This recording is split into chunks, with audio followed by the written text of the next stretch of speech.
Top of the morning, top of the morning. And salute to all the people that are the free water today. Time to tap in with the No Snooze Button show today. Y'all already know what's going on. It's a morning show powered by the people for the people. We appreciate y'all for jumping on this journey with us.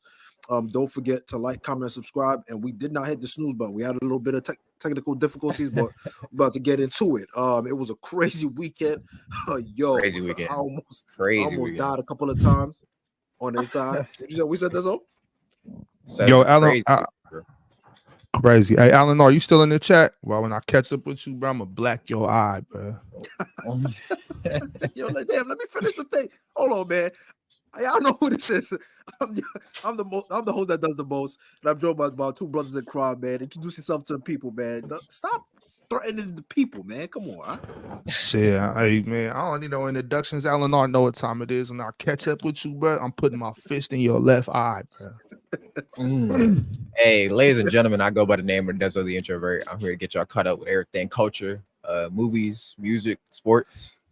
I know what it is, man. Let's get to it. Hell yeah. So how y'all feeling this morning? It is a beautiful, beautiful Monday morning out here in the Pacific Northwest. We got the sun out. Yeah, I'm ready to see some sundresses and some more shit today, boy. Listen. This week, first of all, shout out to 420. You know what I mean? If you indulge and participate in the activities, man, it was a good time to be alive. You know what I mean? Went to this dope event at Happy Garden. A Fat Boy SSC was there, so that was super dope. You know what I mean? There was a lot of giveaways. You know what I mean? Some good vibes. You know what I mean? So it was an interesting time to be alive. On top of that, you know. This weekend was jam-packed, especially with sports for sure. So we're gonna get into that, man. It was dope, man. I almost died a couple of times, but I'm here. I survived, you know what I mean? And I got one more week with this cast. It's about to be a dub, you know what I mean? Shit. Yeah, what? Shit. Hey, yo, text without the cast, the people from lose it when they finally see this nigga hand. They're gonna be like, hey, yo, I'm gonna hold you.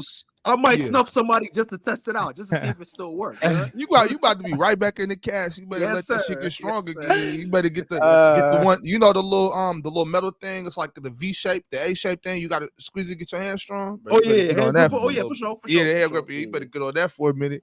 For sure. Hey, don't worry. I'm gonna be putting somebody lights out soon. I promise you.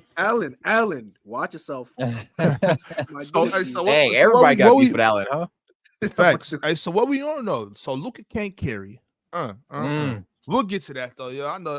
That's crazy. I know they hate to hear. I know they hate to hear it. You know what I'm saying? But told y'all, man, the Clips don't even need Kawhi, bro. I tried to tell y'all, bro. That it's just a better team. But we'll get into that. You did say that. You did say that. Yo, we'll get into that. But I'm saying like it's just a better. It's no lock. It's really no knock to Luka. It's just that people overrate what his abilities are. You know what I'm saying? Like he's dope. He as dope as he is, but you can't. Like, come on, bro. What you think? What you think is going on here, y'all? But we'll get into that. First of all, let me get straight into this weather, y'all, so we can keep it moving. I'm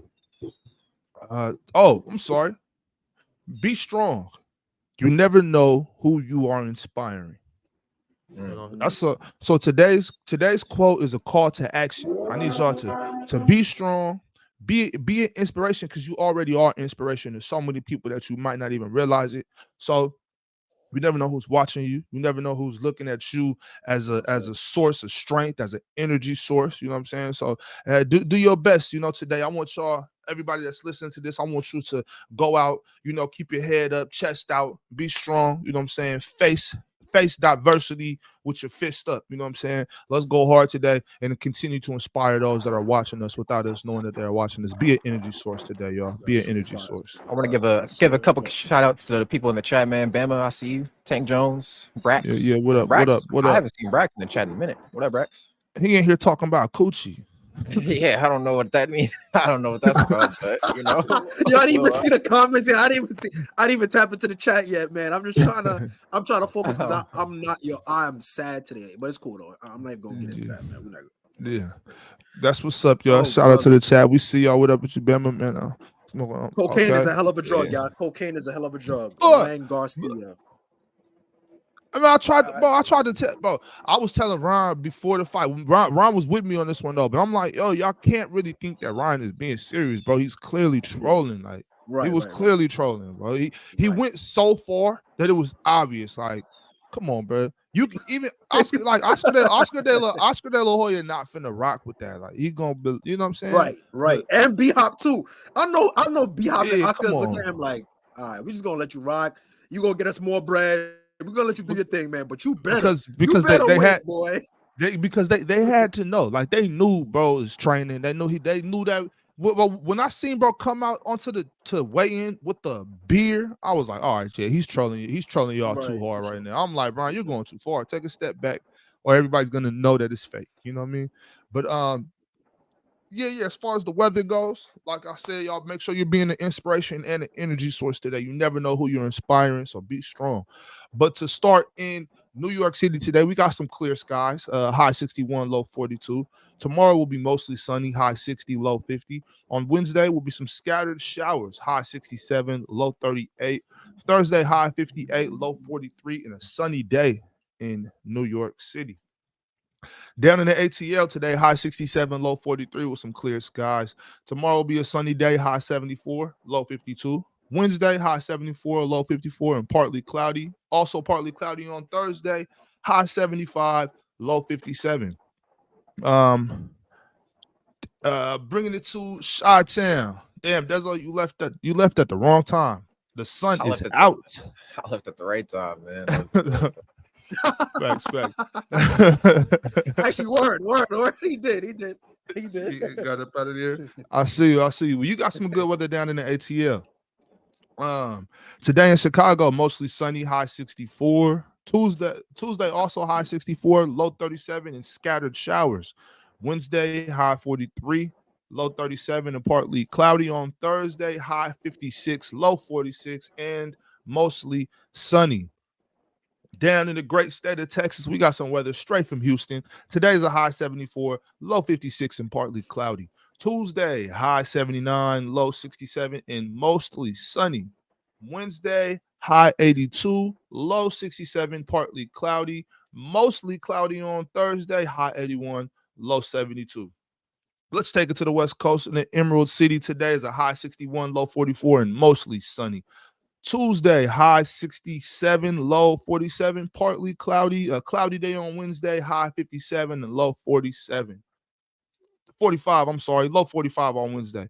Thursday, high 52, low 48, and showers. Just a spoiler alert, I did see the rest of the week in Seattle, and it's going to be raining 5 days straight. Thursday, Friday, Saturday, Sunday, and Monday.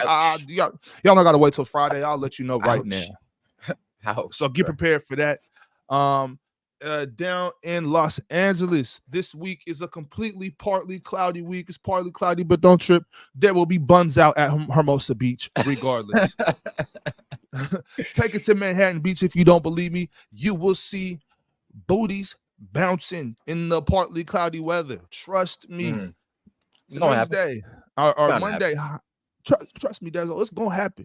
Because today will be a high 72, low 57. Tuesday, high 65, low 54. Wednesday, high 67, low 55. And Thursday, high 66, low 54. Like I said, Hermosa Beach will be popping. Don't go to Newport Beach, it will be too cold.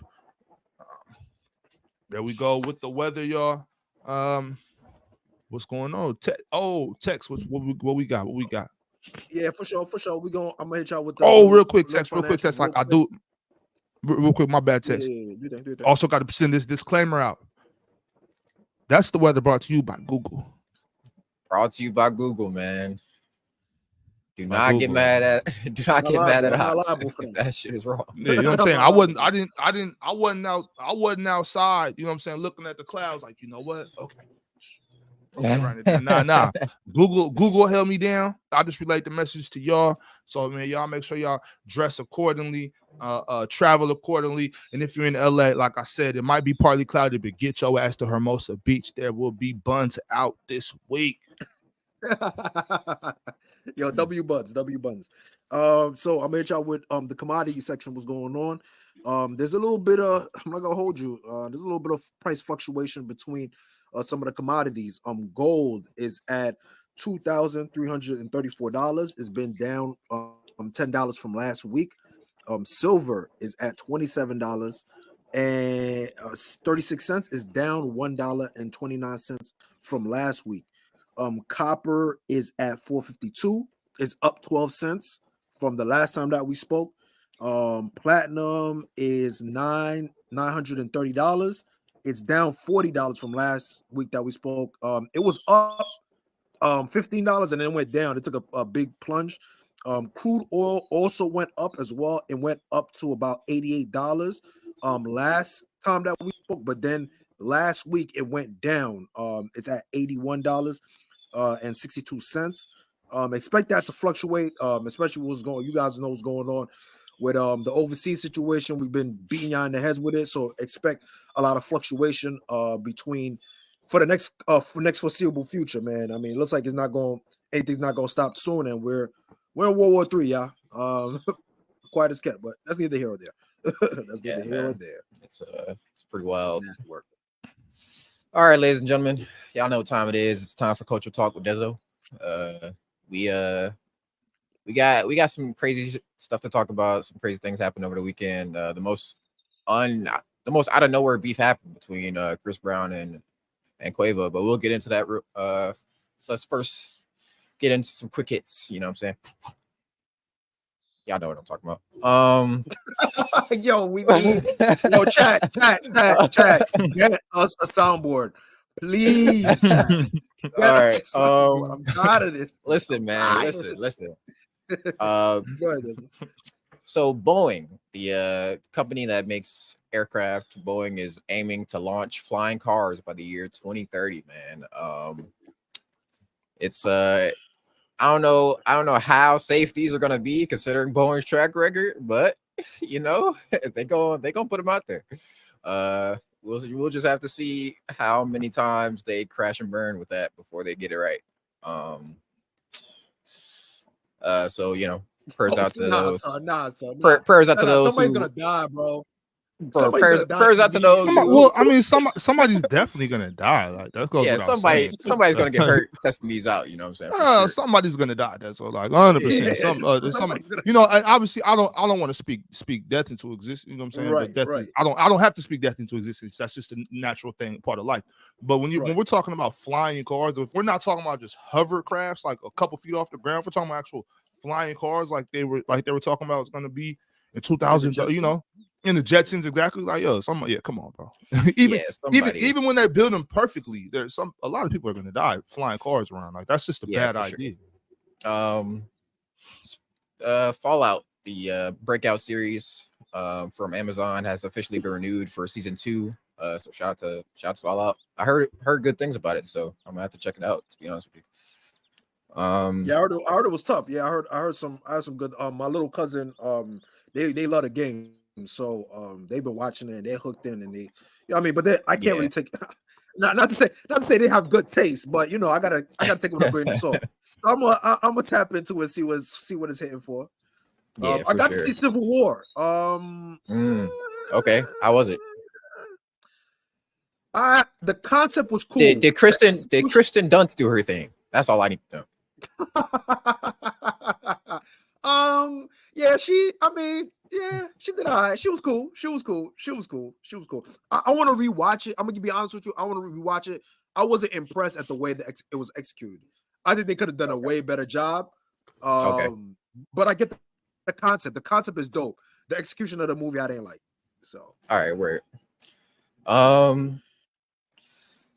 Kirsten Dunst is one of my least favorite actresses. I just want to throw that out there. She always has been. Not even just like her looks and stuff like that. No, I'm talking about as an actor too. Yeah, as an actor. Yeah, she's always been one of my least favorite actresses. I ain't gonna lie to you. I've never been able to come around to Kirsten Dunst, bro. Yeah. So moving on, Taylor Swift dropped an album over the weekend called The Tortured Poets Department. It's aiming for a #1 on the Billboard 200. And it's gonna have the highest streaming week in U.S. history with 800+ million streams, which equals to about 2 million total units. They're talking about what is going to happen. These are projections. These are projections. Yeah. Okay. Yeah, 2 million total units for its first week. That would mark her biggest debut to date. So shout out to W Promo for this. I didn't even know this was coming out, you know what I'm saying? But Taylor Swift's fans are crazy, man. We never know when it's gonna come out. We just feel the impact. That's all. Like, we never know when it's dropping. Yeah. But the Swifties are real with it. They don't need us to know. You know what I'm saying? You know what I'm saying? That's all. Like they don't need us to know, because they gonna hold it down. Like they showing up in throws. They gonna pull up for everything she does. And I ain't mad at him. I'm proud of the girl. Your man, hold on. Nah, Ox. Your man Drake did a promo freestyle just to hype her up. Bro. He didn't promo that. He didn't promo that, man. I ain't even hear that. I ain't even hear that. He didn't promo that, man. They knew the Swifties knew that was coming out. But you do know that she doesn't need any Drake publicity, bro. right? She don't need Drake publicity. Yo, you really got to open your eyes to Taylor Swift, bro. You really got to stop. Drake did what he did. No. You're missing the point. Drake, it wasn't the point for the Taylor part. It's not even to highlight the Taylor part. It's to highlight what your man Dezo. Hold on, your man Dezo, right? Am I pointing the right way? No, I'm not pointing the right way. No, you're not pointing the right way. Yo, point again. Yeah, it's fine. It's fine. This way? No, this way. Your man right here? Word. Yo, what's up with Drake doing a tailor-made freestyle and then you hyping? Oh, yo, hold on. So what's up with the AI? He's trying to get. Hold on. We'll get into that. I first want to talk about. Last thing for the quick hits. Ice Spice has a new single coming out May 10th called "Give Me the Light." She's still rapping. Yeah, she's still rapping, bro. She's still out here. You know what I'm saying? She's still out here. I'll see you. I'm happy it wasn't just a quick fad. She holding it down. Go ahead. And then last but not least, Chance the Rapper is gearing up for his debut. He's already got the promo set in place. He dropped a little promo video on his Twitter titled "I'll Be Ready to Go." So I'm not sure when the album's dropping. No, I'm ready to go in. You know what I'm saying? My fault. Go on. I'm not sure when the album's dropping, but whatever chance, you know what I'm saying? I'll be there. So wait, talk about. You think that Chance is gonna put out a good body of music? My nigga, what? Have you been listening to these snippets? Have you listened to these snippets? No. These snippets are crazy. No, not at all. Bro, these snippets actually, Dezo? No. Keeping it bad with you. Not really. Bro, these hasn't crossed over my desk yet. I'll send them through to you. Okay. Send me the files. Listen, man. That's the quick hits. All right, real quick. Chef G's home. Chef G got bail and he's on his way home. You know what I mean? Yep. Yo, yes, sir. Come on, man. Yeah. Listen, it's going. New York is back. New York is back. You know what I'm saying? For sure.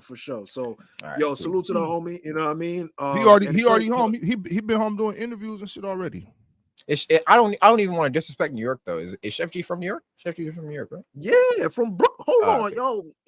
That's I didn't know. I didn't know if he just made. I didn't know if he just made drill music or if he's from actually my from hood, man, for sure. That's from my hood. That's a young boy from my hood, man. And to be honest with you, he's one of the rare people that, especially with the drill scene that came out, that went a little bit different from the jump. Like he did his little thing with the drill scene, but he went completely left field and went super melodic. You know what I'm saying? Like, putting out songs, changing the different scenery. So, man, like, salute to him, man. Obviously, everybody doing their thing with the Bronx drills a little bit lit right now.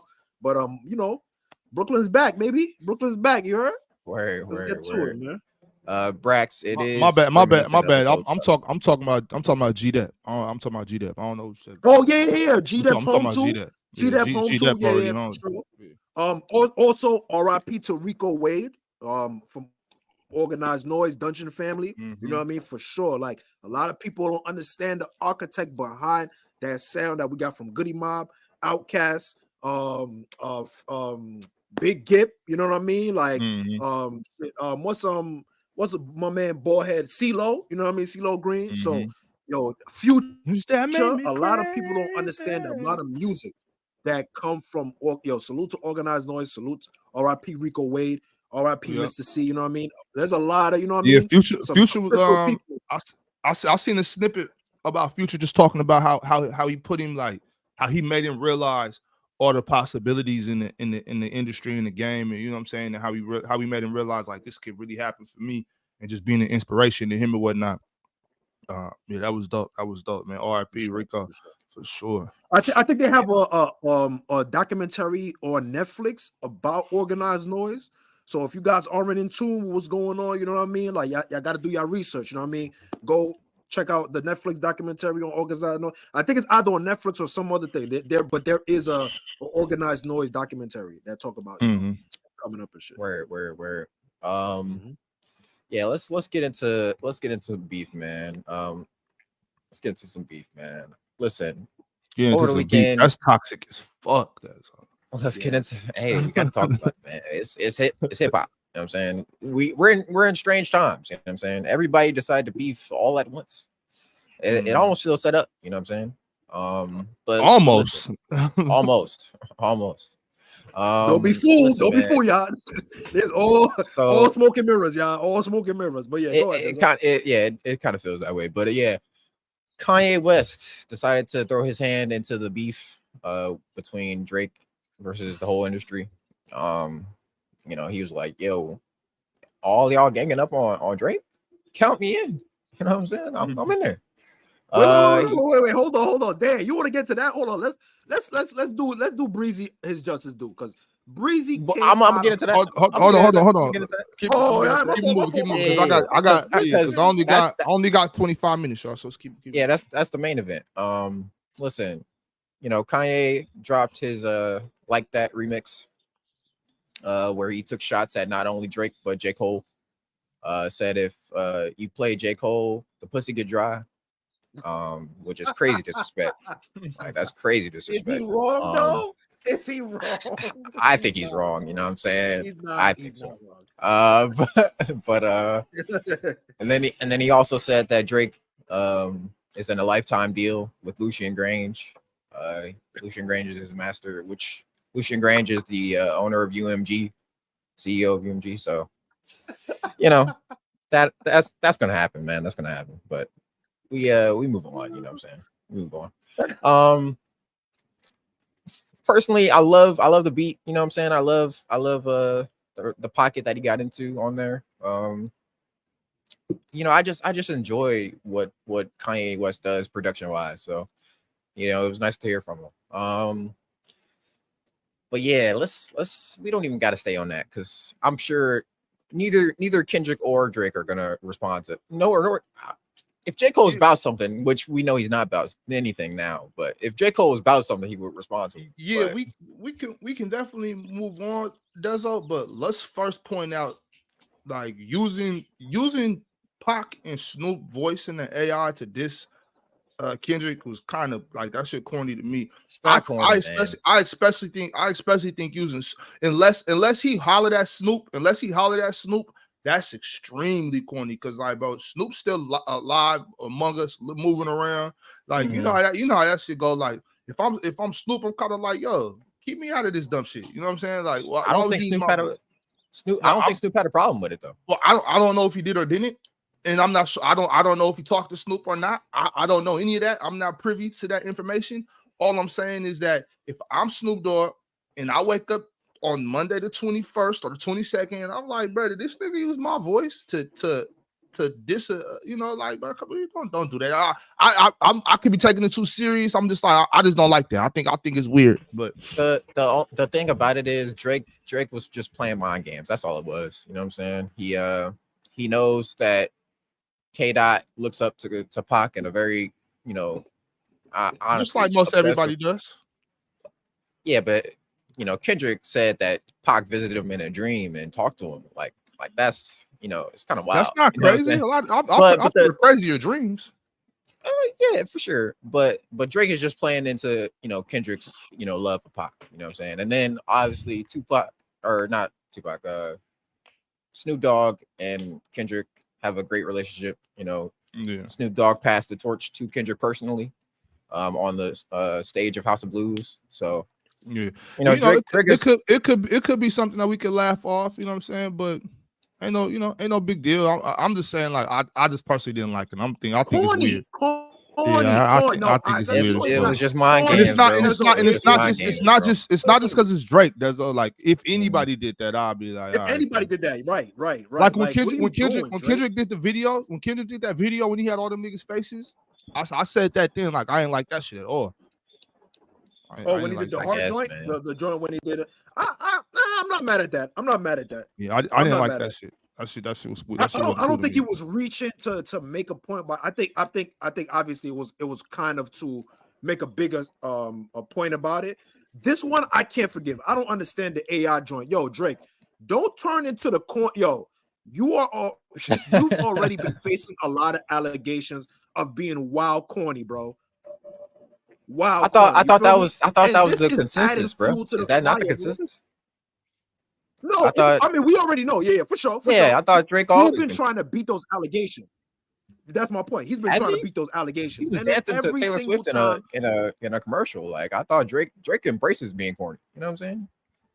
Yeah, but my thing is, on one end, you try to be the super cool guy, and you try to big bro and try to make it look like Kendrick is the weird autistic guy, and he just pop out whenever, and you're cooler than him, and then you come and do corny. Like, I don't know, it just come off a certain way. Like, you're gonna use AI, like, and on top of that, it adds on even more to the fact that, yo, you're so far removed that you thought that was cool. Like, even if it was a joke, it's not even a clever joke in my opinion, because I think Drake is very clever.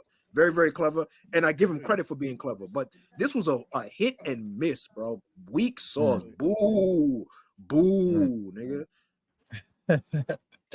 All right, let's move on to Chris Brown versus Quavo, man. The beef that nobody expected. The most random beef of 2024 gave us the best diss track of 2024 so far. Listen, Quavo, let me put myself in the tight zone real quick. Quavo, let me talk to you. Quavo, man. Why in the fuck would you think it was a good idea to talk shit about Chris Brown beating up girls when you have a voice recording of you apologizing to Chris Brown?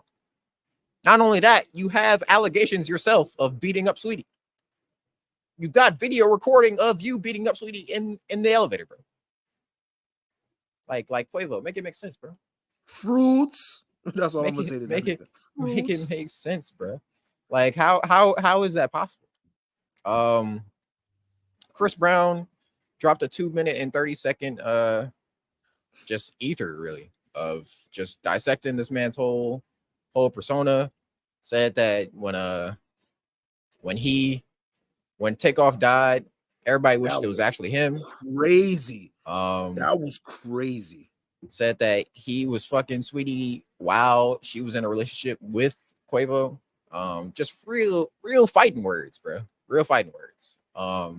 Man, Chris Brown to beat the shit out of Quavo, bro. That's what I'm saying. That's what I'm saying. We don't gotta turn this. We don't gotta turn this physical, bro. Like, Quavo, bro. Keep it on. You gotta fight this nigga, bro. Even if you get your ass beat, you gotta fight him. You just gotta, yeah.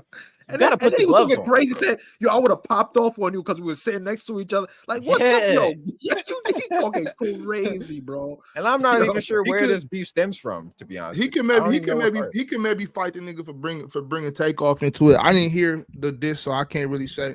You know what I'm saying? He can maybe be wanting to fight the nigga for that, but you can't fight the nigga for Sweetie, because I'm sure Sweetie was fucking more than just Chris Brown. Like, you know what I'm saying? She's for the streets. She's for the streets. That be, you know. They'll make you crash out, man. Listen, man, it's a dangerous game that you're playing, especially. And we were talking about it the other day too. We were talking about, like, why do these guys just keep rotating the same women, right? And it's obviously it's for convenience, because not everybody has the same lifestyle. Not everybody can relate. You know what I'm saying? So, like, these guys are going to crash out on the same girls because they know if they try to bring a regular girl into the whole scenery, it's going to change the dynamic for them. So Chris Brown, like, oh man, that's insane. I'm not gonna front. This is kind of insane, man. But salute to Breezy, man. All around complete artist. Rap, battle, dance, the hoop, does drugs, like yo, it's like all in one man band, bro. It's insane, bro. This nigga like a mixture of James Brown, Ike Turner, and a singing nigga all in one. Right, right. That nigga can do everything. He'll beat you up. He'll sing, rap, dance on you. Right. Do some drugs. Don't forget who? Rick James. Michael Jackson, who? Yeah, man. Yo, calm down. So y'all saying Chris Brown's a mixture of Michael Jackson, Rick James, Ike Turner, and James Brown? Nah. Bobby Brown, who? Yeah. Give me Bobby, Brown, yeah. He got some Bobby in it. That's the wrong Brown, my boy. That's the wrong Brown. That's crazy. But once you got Brown in your last name, man, you liable to be wide a little bit. Yeah, you liable to be either the greatest guy of all time, or you just, you know. So it started with James. With James, Bobby, now Chris. Don't forget Jim Brown. Remember, Jim Brown was a wild Jim. man. Oh yeah, Jim Brown. Jim Brown. Oh man. If only the Browns organization caught some of that sauce, man. You know, but apparently they didn't catch none of that. You know, that's a fact. That's a factual, man. Nah, salute to Breezy, and you know, it's just interesting to see how this gonna play out. Sure. And to be fair, he highlighted something that I just want to just like think. He was saying like, yo, like remember when Migos was popping and it was activated, and everybody was saying that Quavo was gonna be the standout star, and everybody was pushing, yo, Quavo, go solo. It is not aging good at all, bro. Yeah. I'm not gonna hold you because Takeoff's album was way better, solo album was way better, and Offset is showing you who the real superstar is of the group. I'm not gonna hold you, yo. For sure. And Offset knows how to dance. Man. You know what I'm saying? Tighten up. That's what I'm saying. That's what I'm saying. Yo, tighten up, bro. Tighten up. But yeah, man, that's gonna do it for the culture, man. Ox. Okay, cool. Pass it over to you. Let's get into something quite, what's the word I'm looking for? Eerie, demented, sick as fuck. Let's just get straight to it, man. Let me get straight to it. I'm gonna jump around this article. I'm clearly not gonna read the whole thing. It's like a 20-minute read. I know none of us got time for that, but they're calling it the Wild Wild West. Families say organs of deceased Alabama inmates have been removed without their consent. What? Oh yeah. So far, we got 5 families that are suing, and yeah, man. So it started with Jim Kennedy Jr., who died last year at the Limestone Correctional Facility in Harvest, Alabama. His sister-in-law got a call from the funeral home and said, "Hey, did you know all his organs was gone?" And so she was like, "What are you talking about?" You know what I mean? Because her husband, the brother of Jim Kennedy, was his next to kin. You know what I mean? And so he had he got all the say so. They were supposed to send his body whole and complete. But he had no organs in his body. They were all gone. All of them gone. There's another man.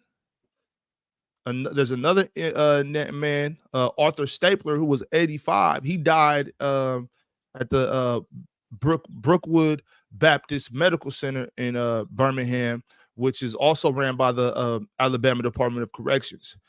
His son received his body, no organs as well.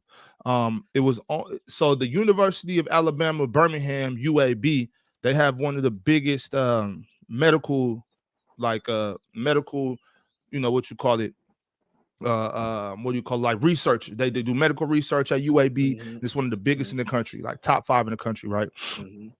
And so it was only after contacting the University of Alabama at Birmingham that Stapler's family received what they were told were his brain and heart in plastic bags. The lungs and some other internal organs came back in pieces, but not all were returned. They were told that the other organs were probably thrown away. discarded. Wow. Yeah, and so there has been a lot of controversy about this. So apparently there's been a contract signed between the Alabama Department of Corrections and UAB, where they are giving the organs. The warden has been given the permission to sign off for UAB to take the organs of inmates after they passed away. Now I'm not sure if they are just using them just for medical research or if these organs are being, y'all know. I don't gotta say it. Y'all know the other option. Right. So the thing is, the lawyers for the family are saying that in no way, no shape, no form could a warden ever be given that power. Like, that's unheard of. It's obviously illegal. It's everything you can call it against the law. You as the warden of this prison do not have the right nor power to sign any documents giving UAB the right to take these organs, regardless if it's medical research, if they're just dissecting bodies, using them as cadavers for the medical students, since that is what they do at UAB. Regardless, the family of these deceased inmates do not give you the right nor consent to do this. It's 100% illegal. Right. Yeah, that's trippy, man. That's real trippy. An Alabama law passed in 2021 requires medical examiners to notify next of kin if they will retain a deceased person's organs to determine identification or the cause or manner of death. They also need the approval of next of kin to keep organs for research or other purposes. So they're doing this, and the warden is not next of kin. Right. You know what I'm saying? So this imagine he just fill out his name on the bottom, like, yeah, I'm big uncle right now. Two things. I watched the whole video last night before I pulled up the article on Reddit. The whole video, they showed these contracts that the warden is signing. They showed it. And the lawyer's like, this is not a legal document. This contract holds no weight. You know what I'm saying? There's nowhere in the law books where you can find a warden having the right to sign that type. You don't have that type of power. You can't sign this. You are not authorized to sign this document. So the contract is null and void. It's illegal. University of Alabama, Birmingham, they won't comment on it, but they said that they received permission. So it's right now it's a blame game.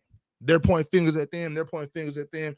The family's pointing fingers at both people. You know what I mean? Right. I wish I could find the video so y'all could listen to the conversation. Did they determine cause of death before shipping the organs out, or was it? Or was that not disclosed at all? No, I'm not privy to that. Okay. They weren't saying that there was any foul play. That they didn't suspect foul play as far as the death, but it's the after death. With that being said, if you know anything about Alabama Correctional Facility, right now they're getting a lot of heat because they are the leading the country in deaths. Hold on, I can. So with more than 26,000 inmates, Alabama's severely overcrowded and understaffed prisons are the target of a U.S. Justice Department lawsuit that alleges the state not only fails to prevent violence and sexual abuse behind bars, but does not protect inmates from excessive force by prison staff or provide safe conditions. Alabama's men's prisons are also the country's deadliest, with a homicide rate in 2019 more than 7 times higher than the national average. So it's so it's already a dangerous situation in there. They're already been under fire from the Justice Department and other organizations, nonprofit organizations that are trying to figure out what's going on in there. So cause of death wasn't really mentioned too much in there, but for them to put that part in the article, it's already letting you know like there's a lot of conflict going on in Alabama correctional facilities as it is. The Alabama Correctional Facility is the biggest law enforcement agency in the state of Alabama. So with the prisons they have over 2,000. They have over 2,000 correctional officers. That's more than the police departments. That's more than the highway patrol. That's more than their state police. Whatever they are the biggest section division of the biggest in the state. So they throwing their weight around already. But hey, I mean, what do y'all think about that article? Y'all get into it. You leaving? Listen, man, I just hope and pray that there's no foul play involved, because if they see somebody in there who's gonna be locked up for maybe like, you know, a really long time, and they're like, you know what, we could use your organs for something. Like, I hope that's not the case, bro, because that would be just a terrible situation. You know what I'm saying? I hope the families get justice for you know, the wrongdoing of their loved ones' bodies, you know, as like, because, you know, not having permission from the loved ones like is not something that, like, why would you even think that was even a good idea? You know what I'm saying? Like, not contacting them at all, like, for the money. Wait. Yeah, that's what I say. You got to know there's money involved.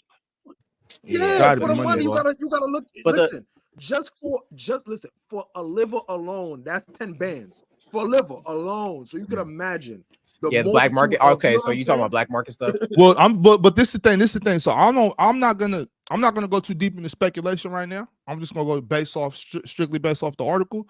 The article is saying that the organs are being used for to be dissected. They're being used as medical research. That is what they do at the University of Alabama, Birmingham. So I'm still sure that there is still some money exchange, but I'm not gonna just jump off the rail right now, just because you know how we do over here. We based off this article.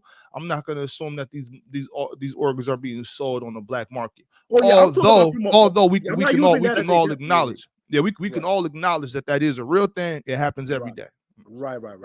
So I was going from the whole macro sense, right? The whole prison system in general. I mean, once you have privatized, once you include anything that's private, there's gonna be a shroud of mystery that happens. A lot of foul play, paperwork going this way, paperwork going that way, and on top of that, once you become a prisoner, you lose a lot of your rights. You are more of seen up as an object or cattle versus being a human. You know what I mean? So. It's a nasty game, you know. It's a nasty game. Yeah, for sure. It's unfortunate, man. It's super unfortunate. I mean, I've seen it also in the hospital industry too. It's not only that. Like, there's a lot of times where there was just for a personal situation when my pops was in the hospital and he was going through a situation. Like, they were like having medical students come to check on. And he was like, "Yo, I don't want them to come." And and they're like literally like doing observations and stuff like that. He was like, "Yo, what the? I want to get treated." So I'm like, this is not a study. I don't want these like year one kids and year one looking at me like, what's going on? Like, they do shit like that. And that's what 2020 right after the the world shut down essentially. My little cousin, more like my sister, she got into a real bad car accident. She was in a coma for a little while, and they were kind of insinuating to my mom and to my auntie like she's really healthy, she's 27, you know what I'm saying, insinuating that you could go ahead and pull the cord, we could have her organs and whatnot. I start tripping. I'm in the hospital because they weren't really letting us in the hospital, but when they start letting, I start tripping. Like, nah, we not even having that conversation. You know what I'm saying? Fuck out of here with that. But they were insinuating things. Right. Mind you, she's woke, alive and well today. You know what I'm saying? Like she's right? she's still recovering from the accident, still has some some issues, walking and whatnot, but she's alive and well. You know what I'm saying? Being a mother to her kids, but just actually almost 4 years ago to the day was the accident. They were trying to kind of lightweight convince my mom and my auntie like, oh, we could, her organs could be good for other people. You know what I mean? So they not playing, bro. They not playing about them organs, bro. That's a fact. Yeah, bro. That's a fact. That's crazy. That's crazy as fuck, man. Especially if you got a little bit of You know what I mean? Yeah. That's on the come up, man. Listen. Eugenics is real. Eugenics is real. I know it's a far left point about it, but just man, listen. Take care of yourself. You know what I mean. Try not to end up in these situations. You know what I mean? Take care of your health and take care of your mental, your mental state and your economic state. So that way you don't end up in prison, you don't end up in jail. So that way you are compromised. You know what I mean? Whether it be mind, body, or mind, body, or spirit, man. Just it's a nasty game that they playing, bro. Right. Well, fellas, I got 3 minutes left. Game, bro. We could talk about this for a while. I would actually like to, but I do have to go ahead and jump into this weekend, y'all. This weekend, let's get into the sports. I'm just gonna run down what the series is looking like now. We had eight good games. Some of them were good games. The last game last night, OKC versus New Orleans, was clearly the best game of the weekend.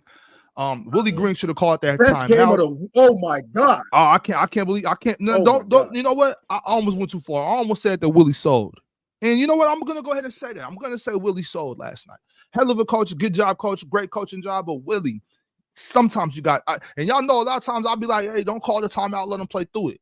That situation right there, 30 something, 40 something seconds left in the game. Got to call that timeout and get a good shot. I'm not talking about the last shot from CJ.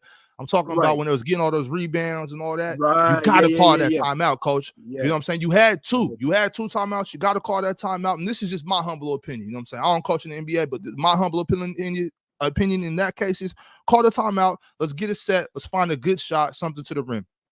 Didn't happen. They lost the game. Hell of a game, though. Shout out to OKC for pulling that out. I like those Jalen Williams minutes. Both Jalen Williams, great minutes from both of them young fellas. Shout out to SGA. You kept shooting. Keep shooting the ball, young fella. Keep shooting the ball. OKC is up 1-0 in that series. Denver is up 1-0 against LA. Minnesota. Shout out to Darvin Ham, bro. Oh, what is wrong with you? You put LeBron at the 5. Yo, my fault. Go ahead, Alex. Yeah. Minnesota up 1-0 to Phoenix. Shout out to the boy Ant. I don't got time for it right now, Tex. I don't got time for it. But shout out to that boy Ant. Baby MJ. Hey, the Clippers 1-0 against Dallas. Why? Because Luka can't carry. That's why. The Clippers are just a better team, and they're gonna win this series in 6 if Dallas is lucky. Boston up 1-0 to Miami, New York up 1-0 to Philly, and check out Milwaukee up 1-0 to Indiana. That was not Damian Lillard last night. That's a man we call Dollar. That was Dollar last night. That's not Damian Lillard. Cleveland up 1-0 to Orlando. For Cleveland, that was a great game. We finally got the Evan Mobley I've been asking for. You know what I'm saying? So he's shooting 3 balls. He got the 3 ball in the corner pocket now. Yo, I'm losing my mind, bro. He been had it. He been had it. That's why when he first came out, I was like, you get this kid 5, 6, 7 years, we're gonna be realizing he's gonna be one of the best power forwards we've ever seen. You know what I'm saying? But at the beginning of this season, I was kind of like, bro, not really doing it. So, hey, he showed me something. Wait, hold on. Easy, I answered your question. I already answered your question, bro. But yeah, I don't think you answered. I don't think you answered it, bro. Did you answer it? I wouldn't hit her with yours. Feel me? Yo, that's crazy. I wouldn't hit her with yours. No, bro. Diddy, bro. Holy shit. Ain't no Diddy involved in that. I'm just saying I wouldn't do it. I wouldn't hit her with a strap, dog. Basically. I think got you. But yeah, I gotta run before Ron get to crying over there. Cry baby. Yeah. But all right, y'all. Alan, when I catch you, I'm black in your eye, bro. Like the beam. Ladies and gentlemen, before y'all head over to the panel, make sure y'all leave a like, man. Make sure y'all have a safe one, man. Just prayers up to everybody. Have a great week, man. Salute to everybody that popped in with us for sure. But for the rest of y'all, you know what I'm saying? Let's have some fun, man. I'm gonna post a link in the chat. Let's get to it, man. Let's talk about this weekend, because this weekend we can have some hoops. You know what I'm saying? We got some hoops to talk about. It was Nah, it was super dope, man. It was super dope. There was some disappointing games. Obviously, there was some disappointing games. Sure. Some things that I attribute to first timers, like obviously Indiana being their first time in the playoffs, Orlando first time in the playoffs. And you could clearly tell that they were a little bit, I mean, even to a certain extent, OKC, right? OKC was having, going back and forth. Some execution was a little bit lacking here and there, but they was able to push it through. But overall, I mean, this is what playoff basketball is all about, right? Not a lot of there was allowing them to play physical in a lot of the series, so that was super dope to see. I just want to, before we get back into the hoop talk, I really want to get into the boxing thing. Yo, Devin Haney, bro. Devin Haney. I didn't even peep it, but I saw a couple clips on Twitter of him getting his ass bust. So, do y'all know what the money line was on him, bro? Just the money line was like plus 550. 550, damn. Plus 550. Boom. There was one person that won $1,400 by just putting $50 in and won $1,400. So, but I think he did it. He won by, you had to win by decision. And to be fair, and salute to that brother. You know what I mean? Salute to the ref. Easy. For trying to keep a black man alive in the ring, because what I saw was Devin Haney dying in real time. I saw him dying in real time. In real time, he was dying, bro. He couldn't. It was so bad that he knocked the point for Garcia. Then there was literally, Devin Haney kept falling down, but he was holding on to Garcia. At one point, he was holding on to the ref and Garcia because his legs was noodles punched out. It was disturbing. And they kept saying, watch out for that left hook. Watch out for the left hook. But that left hook was so fast, he didn't know what to do, bro. That left Ryan Garcia put a boxing clinic. Now, I'm going to say this. Tank gave him CTE, for sure. Tank gave him, he gave him CTE for sure. But Ryan Garcia is still nice. Like, that hand speed is ridiculous. You know what I'm saying? Like, he has some fast hands and he's a hard hitter. Like, he has like twitch power. Like, it's very like, and I know I use the word twitchy, but like, it's kind of like a rubber band effect where like you could throw two punches. It looked like he's throwing two punches at once. He could throw an overhand hook and then rotate his arm to throw like a fade, like a cross hook afterwards. So like he could throw it on all angles. A lot of people can't throw, like in boxing. There's a lot of people where you can't throw your punches from all angles. Like you could telegraph your punches with your shoulders. With him, he can push from his elbow, so he can have his shoulder be up like an overhand, and then rotate his arm and then throw it from this side. Like so. That's a lot of talent. That's a his punches come out from different unorthodox angles. So like you could duck it, but then he'll throw it again, and he could throw it again real quick at a fucking fucked up angle. That shit now you getting hit in like in the back of your fucking temple or some shit like that. So you're like, what the fuck is going on?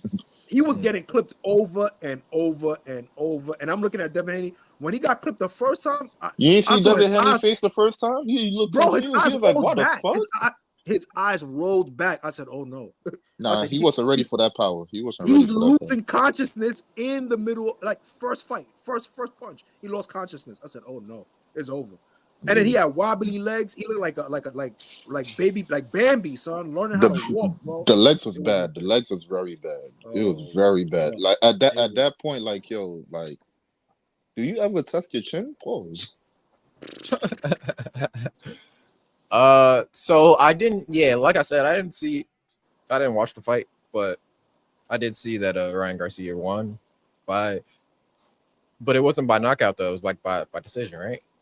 It might as well have been like knockout. It should have been TKO. Yeah, because I was going to say, like, he was on the ground like a couple times, right? Like, why didn't a couple? You got dropped like 2 times in the first round. He was really crawling on the floor, bro. The minute, that's from the get go. Damn, that's crazy, bro. And the ref was the refs was trying to save him so many times because after he got knocked down, he wasn't able to really recover. Like he popped back up off of adrenaline. It wasn't like he had his bearings. He was still woozy, and it was so bad. All he kept doing was falling forward, but he was falling on Garcia. So he would clinch, fall, and the ref ended up just saying, "Yo, you know what? Let me give you some minutes to just compose yourself." Because to be honest with you, I think it was kind of the money thing. We had to let this last. You know what I'm saying? Like because he could have called it by the 6th round. To be honest with you, but think about it. Yeah, my fault. I'm texting cutting you off. But think about it from a ref perspective, bro. Like, yo, the fight just started. He hit you, and now you're bugging, bro. All right, Ryan, I might have to look at you because what the fuck is going on, bro? The fight just started, bro. He checked his gloves. You gotta check everything now. You're like, oh, hold on. Did I miss something here? Did I miss something here? I think the ref was confused too. I was like, damn, like, goddamn, bro. We just got here. We just got here, bro. We just got to the party. You're drunk already, and you're about to fight somebody. Right.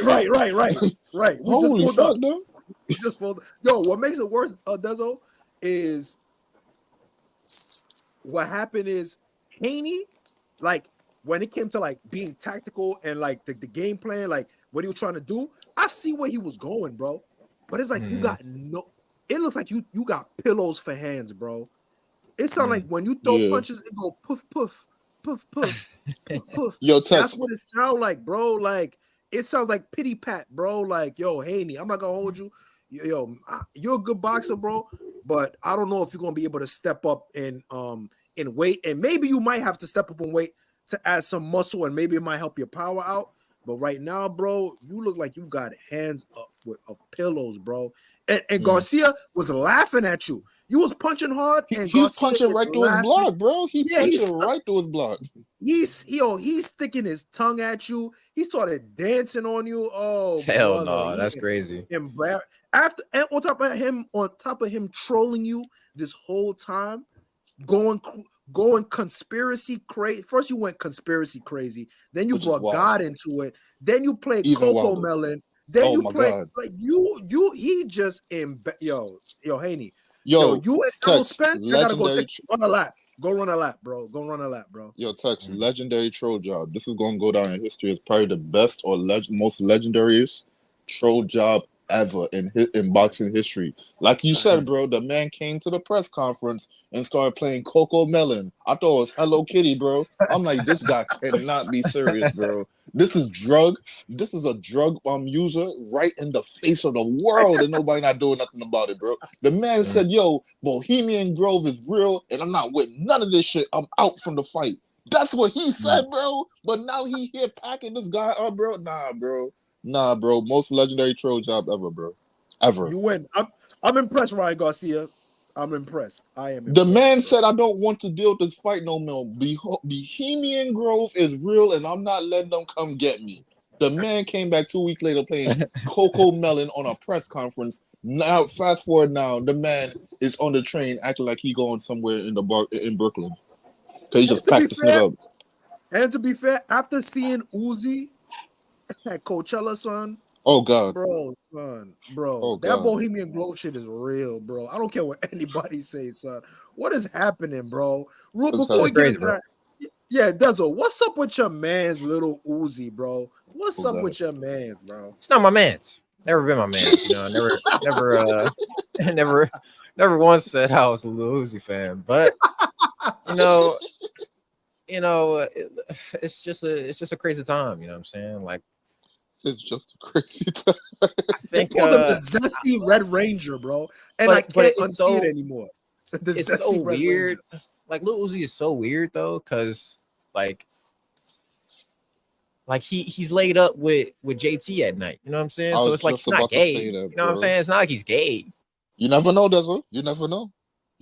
But it's just something's going on. You know what I'm saying? What makes it worse? Okay, cool. Even if you and I don't even care. Like it is what it is. Like you, it is what it is, right? But it looks like you are leaning into something. It is not what it is. There's intent in it. There's intent, right? And then exactly. Come to find out, they were saying like he is imitating and I don't know how true this is, but he is imitating a famous Japanese lesbian that's called Leslie. I didn't know that. That's crazy. That's news to me. Holy shit! Yeah, You lost learn me something with that. new But, every day, boy. Right. So what makes it worse is that you got the Rockefeller chain. Like, I know and this is exactly why Dame Dash said, "Yo, I got out of there at the right time, bro." Because yo, hold what? son. Why, yo? I can't see someone with a Rockefeller chain sashaying and voguing and doing all this. The aesthetics, it just don't add He up. had the Rockefeller chain on while he was the performing. Rockefeller chain, Yo, and he's holding a Birkin bag. Yo, come on, son. Memphis and Siegs did not go down for this, my nigga. They did not go Yo. down for this, bro. Bro. Yo, Jay-Z gotta talk to that nigga, man. He has to, bro. Biggs, yo, Maul. This is nasty work. Biggs, bro. What's happening, bro? Like, what's going on, bro? That's funny. Rock Nation. Yo, Dezo, bro. And somebody like that at the end of the night is having JT in their bed. This is nasty work, bro. That's what I'm saying. This is nasty work, bro. What? Like how do you go home to that and then be like, I'm gonna rock a person next performance? Like how does those two things correlate, bro? Yo, getting with JT should make you want to be the hardest nigga in the world, bro. But to be fair, listen, I'll say JT this. Fine. You know what I'm saying? JT fine. I'll say this. I'll say this though. Uzi has always said that he's been a different nigga. He's always been on that type of time. So for me, yeah, for sure. I'm not. Yeah, he said he's out of an anime manga, bro. What the fuck? Right, he's one of those. He's one of those. Right. So if he's one of that, and he's like very like he's different. You know what I'm saying? Like I can't praise someone for being creative, and then when somebody else do it, I'm not knocking him for his creativity. What I'm saying is that it just comes off a certain way, and it just looks like for little kids that don't understand what he's doing, you're leading. In my opinion, that's what it is. Like, you know what I'm saying? Like the influence that you have, you're confusing a lot of people, bro. Like you're adding into more confusion, bro. Like, and in my opinion, like I said, you shouldn't have celebrities raising your kids anyway. Like, you know what I'm saying? Like, they shouldn't have. But it's gonna happen regardless, though. It's gonna happen regardless. That's what I'm saying. Yeah, it's gonna happen regardless. So it just comes off a certain way, bro. Like it just, I don't know. The aesthetics, the visuals just look a certain way. I think, you know, yeah, like you said, like celebrities shouldn't be raising your kids, and that's one thing that I feel like a lot of people, you know, don't get. Like a lot of people want to bring up how, like, you know, how these celebrities are bad influence on their kids. Well, raise your kids then, nigga. Like raise your kids. Like you know, you can take their phone away. Like you don't have to give them their phone 24/7. You know what I'm saying? You don't have to give them certain permissions to certain sites. You know what I'm saying? Like you can. There's technology in place to prevent those things, but you know, it's just great. Yeah, people are lazy, Cuzzo. People are lazy. They really don't even want to raise their kids. You know what I'm saying? Like, you know what I mean? And to be fair, like, because you know, I have nieces and nephews and stuff like that. Like, you know, from time to time, they be getting annoying. You know what I'm saying? They get annoying, but like the point about it is the spending the quality time. You know what I'm saying? Instilling certain things in them so that way it. You know what I'm saying? Is you know, it's kind of like, you know, planting a seed. You know what I'm saying? Like, it's not gonna be great all the time. You know what I'm saying? But the thing about it is that at least you know that you were able to, you know, pour into them. You know what I'm saying? Pour in whatever that you are trying to instill. You're able to pour into them and help guide them. Because like if you leave them and you know, it's just you're gonna end up like a zesty Power Ranger, and then you're gonna get taken. The kids are gonna get taken advantage of. That's the only real thing I'm saying. Like for Uzi to go through this, it looks like you are being convinced to do a lot of the things. That's what it comes across. Like, yo, why don't you do this? All right, I'm gonna just do that. You know what I'm saying? It just looks like a lot of the people aren't thinking for themselves. That's what it comes across as. You know what I'm saying? Well, I don't think he got convinced. I think he wanted to do this shit. This shit was on his mind. For sure. This shit was on his mind. He gonna get paid even more. You know what I'm saying? If you lean in, that community pays a lot of money. Let's be for real. You know what I'm saying? Like if I'm not mistaken, I think they did a study where they beat women now in terms of like the highest consumer at this point. So the LGBT community is the highest consumer in United States. So they're gonna pay the most. They're gonna go to concerts. They're gonna go to they're gonna pay for merch. A lot of times, a lot of them don't have a lot of kids, so they don't have the expenses of kids. So they're able to have expendable income to to go out to eat, blah blah blah, to support these artists. So that's why you'll see a lot of artists leaning into that community. But Tex, here's my question, right? How do you really truly identify the LGBTQ plus community? Because if it's a woman, you know it's a woman. Like they're gonna check off a box. What like, you mean? Yeah, what you mean? So like on like, all right. So like when you doing like the study, like women, all you gotta do is check if like they checked off male or female. But how do you figure out LGBTQ community? Like how? I think I think they have surveys, right? They have surveys throughout the year, people that actively participate in, and obviously it's not going to be as accurate because obviously not everybody's participating in the thing. But also, if I'm not mistaken, I think they do add like they've added the LGBT in the census, or like things that kind of like any type of like survey style thing. I think they've added a lot of things where they identify if you want to talk about your what is it, your sexual orientation, what you identify as, things of that nature. They change a lot of those things where like they put like what do you identify as. I know in job applications they even do that now, like Yeah, they you do that identify now. as non-binary, whatever the case may be. So they're trying to include these things into a lot of surveys and group studies, so that way they can get an idea of what's going on. And to be fair too, like your transaction history can indicate a lot of stuff too. So that plays a part into that. Yo, real quick, accurate? We don't know, but it's raw data. You know what I mean? Some raw data. Yo, real quick, when you be on an application, they be like male, fucking female, non-binary. So I need an explanation, companies. What's other?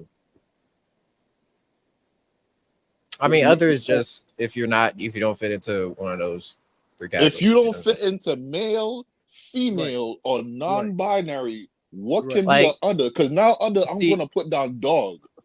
Yeah, right. Yes. You're right. You feel me? Yeah, you can identify as a tree branch now. You got shit. I'm tree. Oh, word. Yo, Tex, I'm a dog. I'm a fucking dog. Yep. So Lily Nolan in the chat. Shout out to my girlfriend. They said they also put pronouns on name tags at jobs. So shit. I didn't know about that. I didn't know about that at all. Yo, I hope they ain't doing my baby like that. You know what I'm saying? What they put on your name tag, baby? real quick. On top of that too, even teachers, right? I saw a video where a teacher, and I'm not gonna lie, I couldn't tell what type of person. I don't know what type of human this girl. She, he, him. She didn't even identify as. She said, "I am Zer." X. Listen to this. Yeah, XIR. She didn't say sir. She's Zer. And then they was like, "Yo, so what do you identify?" I be identified as Zer or they them. I said, "Wait." One person. How do you identify as two people? What's going? Lost me, bro. And they're teaching kids this. They are teaching kids this, bro. So yeah, man, it's a nasty game that we. It's I mean, at the end of the day, like I respect people's decisions to want to do things that feel comfortable for them, but it's just I feel like forcing other people to want to also. Like it's like playing a game and then forcing the other people that don't even want to play the game to play the game. You know what I'm saying? We didn't ask you. I don't want to play. I don't want to play, bro. Like, I just don't want to play, bro. Like I'm cool. I'm cool playing the game that I'm already playing. Like I'm already playing it. No. But that's here's the thing. We was playing your game at first. Now you're gonna play our game now. Right. But the thing is, I never once was. I feel like nobody was forcing people to identify themselves. No. Tricky. It's kind of tricky. They'll get forced to hate the people that want to identify as they and them. That's why they on this path of fury right now. Oh yeah, for sure. It's definitely since the tables have turned, they're looking at it like, yo, if now the doors open, we need to crash out all the way, and you're gonna join us no matter what. Like, no matter what. You're in the car with us no matter what. Yo, hold on. How did you? It's like you woke up and from a dream, and now you're in somebody's car. You say, yo, how did I end up here? And we're heading to a 5-car collision. You don't know how you ended up there, bro. It's insane. But salute to Breezy joining. You know what I mean? Salute to Easy as well. Breezy, what up? I mean, I'm just enjoying the show. Y'all went through a lot of topics in the first hour. Shout out to Big Ox. He that last story was crazy. You know what I'm saying? Word. But again, I don't got a lot of content that I follow besides you guys. So the stuff that I hear, the news, gas prices. I don't even drive a car, but gas prices, the weather. You know what I'm saying? Breezy, how you get around, bro? How you get around? I'm in the New York tri-state area, so I don't really need a car. When I needed a car, I had a car, but I don't need a car right now. Okay. But that being said, y'all keep me privy to a lot of stuff that I may not even search on YouTube. So I wanted to say salute to the show. No snooze. Shout to the whole panel. The show, y'all know this is one of my favorite shows. Shout to y'all, man. How y'all doing? Sure, I'm doing good, man. I'm doing good, man. We get it. We Gucci, man. It was a dope weekend. You know what I'm saying? There was a lot of sports going on, so we probably gonna get y'all right do back anything into for that. 420? Yeah, I celebrated 420. Know what I'm saying? Lit up, of course. Yo, Tex, sprinkles, munyon. This shit is insane, my nigga. I don't know how to really feel about this shit, my nigga. Yeah. I really don't know how to feel about it. Listen, Google it real quick. You're not gonna understand, bro. I don't even understand, bro. Okay. I'm gonna keep it hey, when somebody, I ain't gonna lie. When somebody tells you to Google something, you know it's gonna get crazy. Like, no. It's nasty work. I'm not gonna hold you. Y'all gotta listen. A lot of people, you gotta watch out. What are you taking into your body? You know what I'm saying? Make sure you know everything's on the up and up. Try to stay as organic as possible because this is insane. This sprayed on joints is nasty work. You know what I mean? Between that, the fent and the grabber, it's really, really nasty work. You know, I don't know if you guys are in tune. Also, there's a lot of spots that's been getting robbed. A lot of the illegal spots has been happening, especially in the tri-state area. I don't know what's been happening in other major cities, but you know, a lot of dispensaries, you know, little fake smoke joints, not the dispensaries, but the fake smoke joints. People are jumping over the barriers.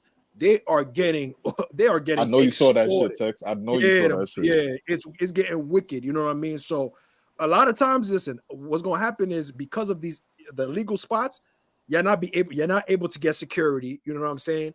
And y'all can't even invest into knocks. You know what I'm saying? So listen, man, y'all gonna need to tighten up. Yo, listen, you Yemenis, you know the ox. If you don't know what you are getting yourself into, y'all better back out of the situation because y'all gonna keep getting easy. robbed. How you spell that second word? That second word. MUNYUN. Yeah, it's nasty work. No, Tex. They go for security. They just don't want to pay out, bro. All right. Yeah, that's for sure. But it's really kind of crazy. I went to event on Saturday. It was super dope. At Happy Garden. It was dope, man. They had a Fat Boy SSC. You know what I mean? He popped out for that one. There was a lot of giveaways, a lot of raffles. You know, a lot of good greenery that was getting thrown in the air. You know what I mean? So it was a dope time. You know, so you know, make sure that you know where your supplies coming from. You know what I mean? You don't want to be getting no sprayed on joints. You know, terped up. And don't get me wrong, like a lot of people they enjoy terps on their greenery, but you know it comes with a crazy price. So you know, stay in tune, keep yourself informed. You know what I'm saying? Like, don't accept everything. You know what I mean? Don't be a fiend.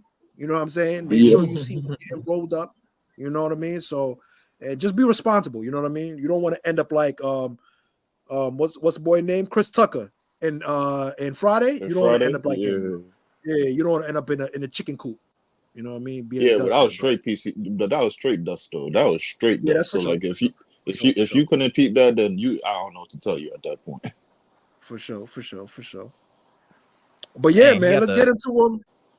Oh, go ahead. First, hold on. I just wanted to say, my fault. No, I was just about to say, first video I seen, buddy got the Hennessy with it too. I'm like, bro, this nigga's crashing out. This nigga's crashing out.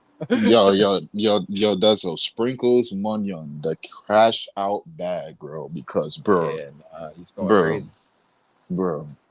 Yo, real quick, real quick, with what Tech said, bro. All right, yeah, make sure your shit organic, bro. But if you gonna do this spray shit, bro, because real talk, I really don't know how to feel about this shit. Listen, man, just make sure it's official, bro. Because Jesus Christ, bro, sprinkles Munyon, bro. I was like, I didn't know how, bro. Sour Patch marshmallow, bro. Patch marshmallow. Hawaiian guava cake, bro. Like these shits is like. I was like, what the fuck is going on, bro? Yeah, but then Jesus Christ, bro. So Oreo cheesecake, like they first of all, to keep it a band with you, it shouldn't even be like that. I shouldn't have all of these exotic tastes. No. I get it. I get the appeal, and to be fair, it's really gravitated more to women. You know what I'm saying? Like. That's the thought process behind it. You know what I'm saying? Like the bro, colors. The bag is for the women, bro. The bag is for the women, bro. For sure. You know what I'm saying? Like it's definitely for the women. So that's what makes it even a little bit worse because it's kind of geared towards the shorty, and shorties don't really know no better. You know what I'm saying? So now the guys are they're crushing out for the shorties to keep them in tune. So you know what I mean? Just be responsible. Stay in tune with that. You know what I mean? Tex, we were doing that for the organic bag though. We were doing that for the organic shit too, though. We were doing that for the organic shit. For sure. Like women, just know your worth, know your power. Yeah, know your power. Worth. Yeah, know your power. Because shit, like I said, like niggas gotta pay for the bags when they moving too. I'm just keep it right there too. Breezy, what you wanted to get into? I just wanted to say, speaking of health, I heard y'all mention something about health. It's a tea called Alkaline Goddess. She got a website. She got all herbs. You kind of like brew the tea down, and then you got to sift out the tea and drink it. And it's got a lot of good reviews as far as people getting health benefits. And I recommend it. You know what I'm saying, to everybody. You know, I feel like I just did my part for the world today. You know what I mean? Shout to no snooze button. Yes, sir. Word. Hey man, making the place a little bit better one day at a time, man. One day at a time. You know what I'm saying? What's that shit y'all said last week? You said helping you be a better parent every day. I was crying. I was watching that episode. That's a fact. Hey, you know, here at No Snooze, man, we do a lot of helping. You know what I'm saying? We try to help as much as possible. Make sure y'all tap the like button, share this video, like and subscribe. Make sure y'all make this video get to 1,000 likes. You never know who could watch it. Could save somebody's life. Facts, man. Let's spread this shit out.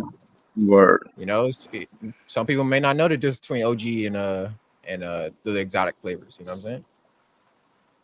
Yo, listen, watch out for sprinkles, guys. It's a nasty game they playing, but that's neither here or there. Let's get into the hoop talk, man. Yo, what stood out to y'all this weekend? What did y'all enjoy about the playoffs so far? I mean, you already know what time it is. We're in playoffs. We're in playoff mode. We activated. So yeah. Y'all want to go? Y'all want to go game by game, or y'all want to just start? I mean, Boston put belt the ass. There ain't really nothing talked about with Boston game. They put belt the ass. Like there's nothing to talk about. There's a little to talk about because Miami in the first quarter. Oh shit. Fuck it. Fuck it. What happened? Nah. You good? Nothing. What up, man? What's going on? He's a funny nigga, man. He came straight on. Was like, yo, what's going on? No, but real quick, Miami tried to pull it back because at the beginning of the game, from the get-go, that shit looked bad. But then Miami made an interesting game. But Boston dropped in Sam Hauser. He dropped it in the fourth. That series is over in 2 games, bro. Hold on, Leaf. Hold on, bro. Hold on, bro. My brother, hold on, bro. Yeah, they dropped in that nigga Sam Hauser, dropped in 4 quick threes and just separated the game right there. They couldn't come back from that. I want to see what adjustments they make for game 2. I want to see what adjustments they can There make for are game no 2. adjustments. Bro, I want to see what they could do, bro. Because if anything, no matter what going forward, every team gonna look at Miami and what they do to fucking see how they gonna stop the Celtics. They went from about to be blown out by 40 and they ended up getting blown out by 20, bro. There are no adjustments. This shit is over in 3 games. Man. They Easy, need to stop wasting. They need to stop wasting our time with some of these first rounds. Some of these niggas. I want to see ball, bro. I want to see ball. I want to show some ball. I want to see I ball hope too. this series goes 7 games. I want to see more rock, bro. I want to see ball too, but I don't want to see terrible ball. Like teams that are clearly don't not equipped to deal with certain teams, specifically in the first round. And now if this series goes 7 games, Leaf, that means it's going to be a good series, bro. So I want to see more rock. If this series goes 7 games, that means Boston is stupid, and that means and it probably means that somebody is worn down on Boston, bro. Like that's the only reason why I would go 7 games. That's the only reason why I see it going 7 games. This shit is over in 3, bro. If Boston do what they need to do. It's just that simple, bro. Like there's nothing else to discuss, bro. Like this is not a debate. This is not a discussion. Miami can't score 114 points, bro. Exactly. So that means they asses is up out of here, bro. I saw some people lay a dud in that game. So I mean, if they have a better game, then we might be talking about a different game. They need to bring the first round back to best of 5, man. I'm tired of seeing some of these niggas, bro. Bro, hold it down, bro. Let's go to the next game. Hold it down, big bro. Hold it down, man. Listen, my thing about. I'm gonna keep it. Yeah, go ahead, Denzel. Go ahead. No, go ahead. Okay, I was about to say, like, my thing about the Celtics is like they're just better than the Heat. You know what I'm saying? It's not even an adjustment thing. It's like the Miami Heat could play the perfect game and still lose by 10. You know what I'm saying? Like it's just that. You know Let me see the perfect game. Let me see the perfect game, though. That's my thing. Let me see the perfect game. The perfect game is gonna get them one win in this series, bro, and then that's gonna be it. The way that I look at it is, I don't think that Miami has enough players, and Spo can scheme from like as much as he wants. But to be fair, they are undermanned, and to be fair, like Jimmy Butler, like he's not a number 1. He's not even a number 2 at this point. Jimmy Butler to me is a 3. He's probably 3 at this point in his career, and he could give you some flashes of number 2. You see what I'm saying? Like, so, to be honest with you, move on from Jimmy, like, and try to build around Bam. And, if you want to keep Tyler Hero cool, it is what it is. But build around Bam and start again, like, try to retool. Because this is not it, bro. Like, if you're going to keep trying to retool around Jimmy and stuff like that, and no, it's not going to work, bro. I 100% agree, bro. Like, because the thing is that I think Jimmy, exactly what Tech said, bro. Jimmy is basically what he was on Philly. Like that, like you just getting it. Like kudos to Miami for getting the most out of him in the years that they did, but it clearly wasn't enough. The Miami Heat, bro. Like, listen, that those teams that made it to the finals, bro. That's the early '90s version of the Buffalo Bills, bro. That's what them niggas is, bro. Like they gonna get out of the they gonna get out of the conference. They gonna get out of the conference, bro. And the second that they see somebody on the other side, they gonna shit the bed. It's just that simple, bro. Like, come on, bro. Like, let's get over this. Hold on. So, Tex, you said that shit damn near like 2 or 3 years ago, and they made it to conference finals and finals. So I'm not rocking with that, bro. No, you don't move on from Jimmy. You reduce his role, but you got to get somebody in there at the same time. You just mad that it's only because it's just Jimmy alone there. We need to get somebody in there, and then we could evaluate Jimmy better because he's taking the role as a number 1. Bro, listen. I hope they don't get Zach all because these niggas make it to the dance, and you, from the outside looking in, look at the competition on the other side and think it's superior. They don't feel that way, bro. You could say whatever you want, but at the end of the day, they took a game off the Nuggets. Meanwhile, the Lakers got swept out their fucking ass, and it's looking like they about to get swept out their ass again.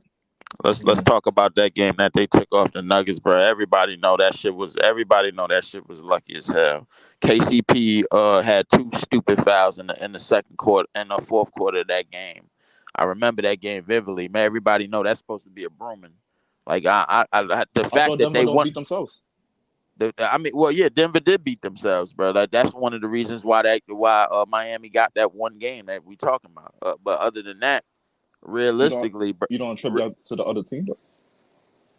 I mean, I'm listening. It's a I mean, yeah, percentage of it. you could give him a little bit of. You could give him a little You bit could of. give them a percentage of it, but like it wasn't 100,000% of Miami that made that happen, bro. Like let's be honest, bro. Bam was hitting his mid ranges of that game. I remember that. Yeah, And he was Bam passing was the hell out of the ball too, bro. Bam was hitting his mid ranges most of the series. But if you Denver, that's what you want. You know what I'm saying? So that was pretty much the game plan. The other game plan was to limit Jimmy as much as possible, and they did do that with their size at the 4 and 3. You know what I'm saying? So Right. I mean, the game Yeah, plan pretty much Aaron worked. Gordon had a feast that series, man. Yeah. Aaron. And listen, if you're able to throw Aaron Gordon on some of the best wing players and wing scorers coming into a series, man, then that's a plus. I think Denver is one of them teams that just figured out how to win any type of way and play any type of way, bro. Like they play with motion, they create mismatches all the time. They never get rattled, bro, and They got they multiple always ways in to win. I'll give control. them that. They got And they multiple ways to win. Yes, and they always in control, and that's what I seen in the Lakers game, man. I'm getting back to what I was saying in the beginning because I'm still pissed off because the 40 points that was put up on the Lakers by Zion Williamson, that 40 points belonged in last night's game against the Oklahoma City Thunder, and we didn't see that. You Right. know why? Because the Yeah. plan exists, and it's bullshit to me. And I Honestly, said, bro, man. and I said the plan already exists years ago. It's called the 82 game season. Right. If you ain't got enough wins to make the playoffs in the 82 game season, get your monkey ass up out of here. Stop giving these niggas second and third chances, bro. They did that shit right after LeBron missed the playoffs his first year with the Lakers, bro. Like, and then they decided to run with it, bro. It was from the bubble and then run all the way in, bro. Like ever since that bubble championship, the Lakers have been finished 7th or 8th at the end of the season. They've been in the play-in, but so they didn't need that. So they didn't need the play-in ever. They was gonna be in the playoffs regardless because Right. because the league was gonna put them there if they was stuck in 9th or 10th and they was 2 games out. 2 weeks before the season ended, bro. You didn't need the play-in. You never needed it. Why we keep doing this? You just having these niggas playing more games and then telling them, yo, we need a 65 game incentive, bro, because hey, we're gonna put that on top of the end season tournament, and then we're gonna put the plan Yeah, on but top of that. hold on, Leaf. I disagree with you about the playing thing because the West Conference is tougher than the Eastern Conference. Like you could debate, the Chicago Bulls and Atlanta Hawks, they don't deserve to be talking about no playoffs, but the West, when you look at they 1 through 10, that shit was tough. It Yeah, wasn't like sense. It made sense for the West. It definitely made sense. Way more sense for the yes, West 1 compared through to 11. word. 1 through 11. Listen, Houston Rockets had a 500 record. Yeah, Houston Rockets was I would close say too, yeah. I would say it makes more sense for the West, but listen, like, and the West has always been competitive in terms of wins and records, bro. However, bro, like if you're gonna say that, then you might as well make it 1 through 16, and then F the conferences, and then say, all right, 1 through 16, the best 16 teams in the league get in the playoffs. I guarantee you, bro. Like, But that's gonna be lopsided. The thing about that, Leaf, like, all right, so let's say the number 1 seed OKC had to play the 16th seed like Miami Heat or something, right? Right. Bro, that's hella travel, bro. Like that's It is. Yeah. It is hella travel, which like is getting back to my not which is getting back to my initial point, bro. After 82 games, if you don't have enough to be in the 1 through 8, man, get your ass out of here. I don't care what you did. I don't care about your 40 wins. I don't care about your 42 wins, bro. Whether you in the West or the East, if you didn't do what you needed to do in 82 games, get out of here. Get lost. Your season is over. But Leaf, but the play-in gave great regular season play at the end of the season though, because more times than not, right. usually at the end of the season, teams start lowering it down, playing the young guys, lowering it down, resting players not even going too hard. That incentivizes more hard play. So like pause. So like with that playing game, you got more great regular season games. No, pause. Doesn't pause. But you got great regular Right. season games out there. So like you saying, yo, you got 82 games to make it to the playoffs, but you were slacking damn near 15 games on the last 15 games. This thing made you get up and play for them 15 games. Niggas played Yeah. hard all the way to the last game to get the last seed, bro. Easy. Also, and I mean, just an opinion, just not facts. That it could kind of slow teams down from taking, and it kind of deter teams from gambling. Like all the gambling world will be way different if the playing wasn't there. They're like, all right, these teams is trash. We know they're going to trash. You always going to bet the favorite. You probably going to bet a blowout. But if, like Easy said, teams are being competitive, you know what I mean? It gives the gambler, for lack of better words, you know what I mean? It's not so easy for him. And they not trying to lose money with you know what I'm saying, when it comes down to FanDuel and type activity, you know what I mean? So Man, I listen, think the the hell with playing helps the FanDuel, bro. competitive level of it. I do think it helped the competitive level because you could see that you out in the last 20 games. Those last 20 games mean something. They do, Right. bro. They I mean, you they look at mean it The a like lot. hell, that. the Houston, hell, the Houston was hell with able to develop. FanDuel, the Houston hell was with able to Vegas, develop. bro, because Hold they on, Lee. play Hold a on, Lee. part Real in quick. the. Real quick, Lee. Hold on, Lee. Houston was able to. The reason I want to before you say what you say, Leaf. The example that goes with Breeze is what I think Amen Thompson had a triple double his last game, and they interviewed him and they was asking him about how does he feel, and he said the fact that they were so competitive towards the end of the season, it gives them momentum and confidence going into the following season. So imagine if you're not participating in the playing and you're like a bottom feeder and you're playing meaningless games. You're not gonna feel as confident like Charlotte, all these other teams that's not in the thing. They're not gonna feel as confident as Houston. Now, Houston, the players are gonna feel like, oh, we could build on whatever momentum we got. So that increases a little bit of competition. We can't get mad at that. On top of that, obviously, we know money is what controls the sport and the business. So for us to be blind to that, we can't be blind to that. You know what I mean? Like we can't. There's too much money involved for them not to one, try to increase viewership, two, have as many games as possible that's competitive, so that way they can keep eyes and keep people invested into it. So they may not even get the views itself, but like they're saying, the FanDuel thing, the sports betting thing, that's another revenue stream that they have to keep alive and they got to keep running too. So that's what the main one is. That's really the main thing. Whereas we got to keep this going, because if you see it, I mean, ESPN is promoting betting. NBA is promoting betting, NFL is promoting betting. Like they want that extra revenue stream, knowing that it's going to be bringing in all these quote unquote casuals that don't really know the game like that, but they're going to spend their bread on it. You know what I'm saying? Yeah, I know what you're Right. saying, but all I'm saying is none of that, like all of that stuff, is just extra shit that's really not needed. They did like the It is NBA. needed. It's business, bro. It's Yeah, business. but You're the looking but at it. the You're listen, looking at it from the sports aspect. You have to also remember, Leaf, is sports entertainment. You got that's one thing. A lot of people is not. They're trying to separate the sports from the business and the entertainment factor, and they're all intertwined. We're not gonna get.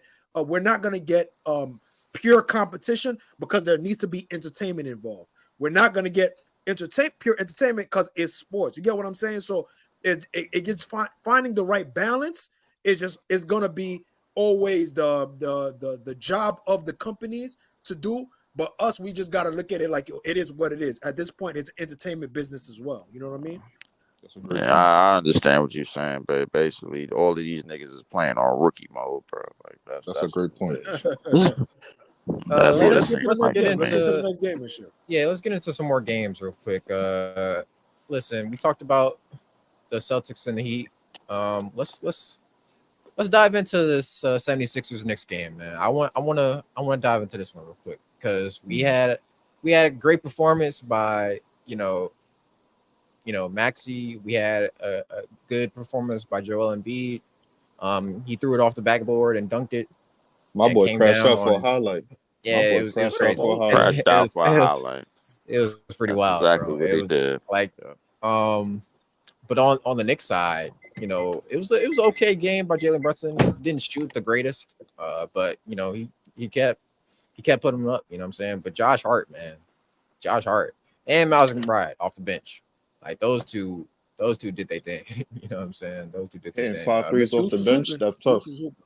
Yeah, it's You crazy. going? The bench basically saved the New York Knicks, and I kind of saw it coming a little bit because when McBride had a little bit more confidence in the shot, I thought I was gonna see a Chua and some of the other players off the bench, but Mitchell They even Robinson need made the Ocho. but Mitchell Robinson made the difference in the game. He came in, got 11 rebounds.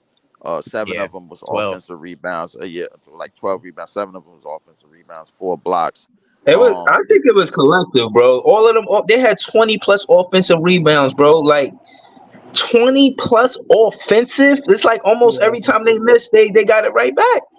Josh Hart got Right, like When right. I five But say of but them. but but when but I but say but they, but it but the wasn't key just Mitchell to that. Robinson. It was all of them doing that. But nah, Mitchell Robinson sets the tone as a rebounder. That's the thing. No, Like see, absolutely, absolutely. yeah, he sets the tone as a rebounder. He's still the best offensive rebounder in the league, bar none. And he's been that like before the injury, and he's been that even ever since. So like his offensive rebounds is key, and the way that they run their offense it like allows him to be in position to get offensive rebounds almost all the time because they're looking at one person to shoot, and that's 9 times out of 10 that's Brunson, or they kick out for a three and it's somebody else. So their offense it's real simplistic in terms of like allowing second chance opportunities. You know what I'm saying? So the listen what the Knicks are gonna hang their hat on is defense, rebound, and hustle on winning the 50-50 plays, and they're gonna do that better than not 9 times out of 10 the 76ers. The 76ers, man, I think Nick Nurse is gonna find some type of adjustments. I think the adjustment to have somebody else kill you other than Brunson is a good adjustment, but at the same time, Mhm. it's still They played him risky, well. bro. They played him Yeah, well. they did play him well. They did play him well, but you could count on the Knicks to basically do the same thing with Maxey, or basically do the same thing with the other players on the other team because The defensively, they're Tobias Harris much got a better team. rebound, bro. Paul Reed yeah, was talking all that shit. He got to be a better rebounder. the thing Paul is, Reed, I right? don't even know why Paul Reed is even in this series, bro. I thought Mo Bamba was going to be getting minutes. It The looked thing like he is, Mo wouldn't right? be playing. Bamba. The Mo Bamba. Yo, go ahead, Denzel. Go Bro, ahead, Denzel. my Paul Reed barely No, been all right, playing, bro. bro. Like You said Mo Bamba leave. No. You forfeit your talk. hold You on. said Mo Bamba Leave, leave. leave, Go ahead, leave. Denzel. Mo You Bamba forfeit started your when talk, bro. Joel No was way. out. Hold up, wait, No, hold no, up. no, no. Nah, Let's make Go it. nah, ahead, Let's leave. No, not no. make it Denzel, seem go like I nah. ahead. said something Denzel, go crazy. ahead. Hold on. Let's Hell Leave. make. yeah. Mo Wait a Bamba, minute. bro. You Wait lost a me. minute. Hell Wait a yeah. minute. No, Hold on, Wait. hold on. Hold Denzel, up. no, leave. We Leave. Hold don't on, spin the hold block on. back to you. Yeah, You said we Mo gonna Bamba. spin it. Go ahead, My Denzel. thing is the simple thing, the simple adjustment that 76ers need to make is on the boards really. Like they need to gang rebound. There wasn't enough gang rebounding. They got destroyed on the boards. Other than that, they played a really good game. You know, Maxey did his thing in the second half. Joel Embiid did his thing in the first. Um, you had decent shooting, but you know, Batum obviously needs to be better. Buddy Hield needs to be better in that department as well. Um, only put up 1 3 and didn't even make it. So Smoke the layup too. Smoke the layup. yeah, Buddy Hield be tripping sometimes. But the thing is, you can't really depend on the Knicks shooting that well again, especially from Miles McBride and Josh Hart. Like I don't think they're gonna shoot that well again in the series. So I think right now you're in a pretty decent spot. You just need to crash boards, bro. You just need everybody to crash boards. That is a fact. But yeah, go ahead, Leaf. What were you about to say? That is a fact. Offensively, the Knicks, I don't think they're gonna be as potent offensively from the 3-point line. But they are gonna be a scrappy team. They are gonna play defense, and they are gonna win the hustle game, man. And Right. somehow, some way, if the Sixers can manage to get out of a hustle grit and grind game with them, I think they got a better chance of winning. But until they to figure out how to do that, then this series to me look like it's about to be over in 5. I ain't gonna lie to you because the Knicks is just gonna win this shit strictly off of hustle. Yeah. Bro, yo, hold on. That's what I wanted to say too. I think the strategic thing the top seeds is trying to do is get to the second round and get rest before the other team get there first. Right. Because you know, after what I see with Cleveland, I don't see I don't see Orlando having a chance. I don't think they could score with Cleveland. You know what I mean? I think they're going to Not a have chance at I'm all, saying bro. that to say it's either a sweep or 5. I think the Knicks could get 5. I think Cavs could get 5. The Celtics definitely could win in 5. And what team am I missing? I'm missing a team. I'm missing somebody. The Pacers. The Yeah, Pacers. Bucks in 5 or 6. I ain't gonna lie. Dame came out there in effing mode on last a night, bro. mission. Like, listen, Yeah, like, on a mission. listen, bro. Because Pat Bev and Pat Bev was basically saying the same thing I was thinking, bro. Yo, listen, you ain't in Portland no more, bro. Giannis ain't around, bro. Like, everybody know what you gonna do, bro. We know you like to bomb up them threes, them 40 foot threes. Yo, shoot those. The hell with that. Screw the damn game plan, bro. Like, niggas need you to shoot that. Yo, be Dame. That's what you need to be, bro. Stop trying to fit in and get into the system, all of that shit, bro. Like, if listen, the crazy thing, and this is no shade to Giannis, bro, but the funny thing about last night's game, and I watched last night's game screaming at the TV, bro. Like every time Dame hit a shot, I'm thinking to myself, I'm like, yo, bro, look at the spacing that the Bucks have, bro, when Giannis ain't on When the court. Giannis off the court. Mm-hmm. Yeah, bro, like now you got Chris Middleton getting You one put on Bobby ones. Portis right in You that got spot. Bobby Mm-hmm. Portis getting one on ones. You got Brooke Lopez spacing out, bro, all the way to the 3-point line, and he can still get in the post and do some things every now and again. You got everybody on this court getting one-on-one opportunities, bro. Like, and I'm thinking to myself, I'm like, bro, if only Giannis was a 3-level scorer, how easy this shit would be. You got we got to really, really think to ourselves, bro. Like if Giannis really had an all-around sound offensive game, bro, like the Bucks would even with the defense that they have, would undoubtedly be in the conference finals, no question, The bro. the thing is, when Giannis comes back, if he comes back during this series, He's I gonna mean, he's not gonna occupy have any spaces. trouble. He's not gonna have any trouble scoring though. Like Miles Turner can't guard a lick. And then Siakam. the I guy, don't think Siakam's I'm gonna be a gonna factor wait till the from end. I'm gonna wait receiver. till the end. yeah, Siakam is I'm gonna gonna wait till guard the him. end. Go ahead, Desmond. Yeah, Siakam's not gonna guard him Go at ahead, all. Desmond. I must have said something crazy. Go ahead, Tex. No. Y'all straight. Nah.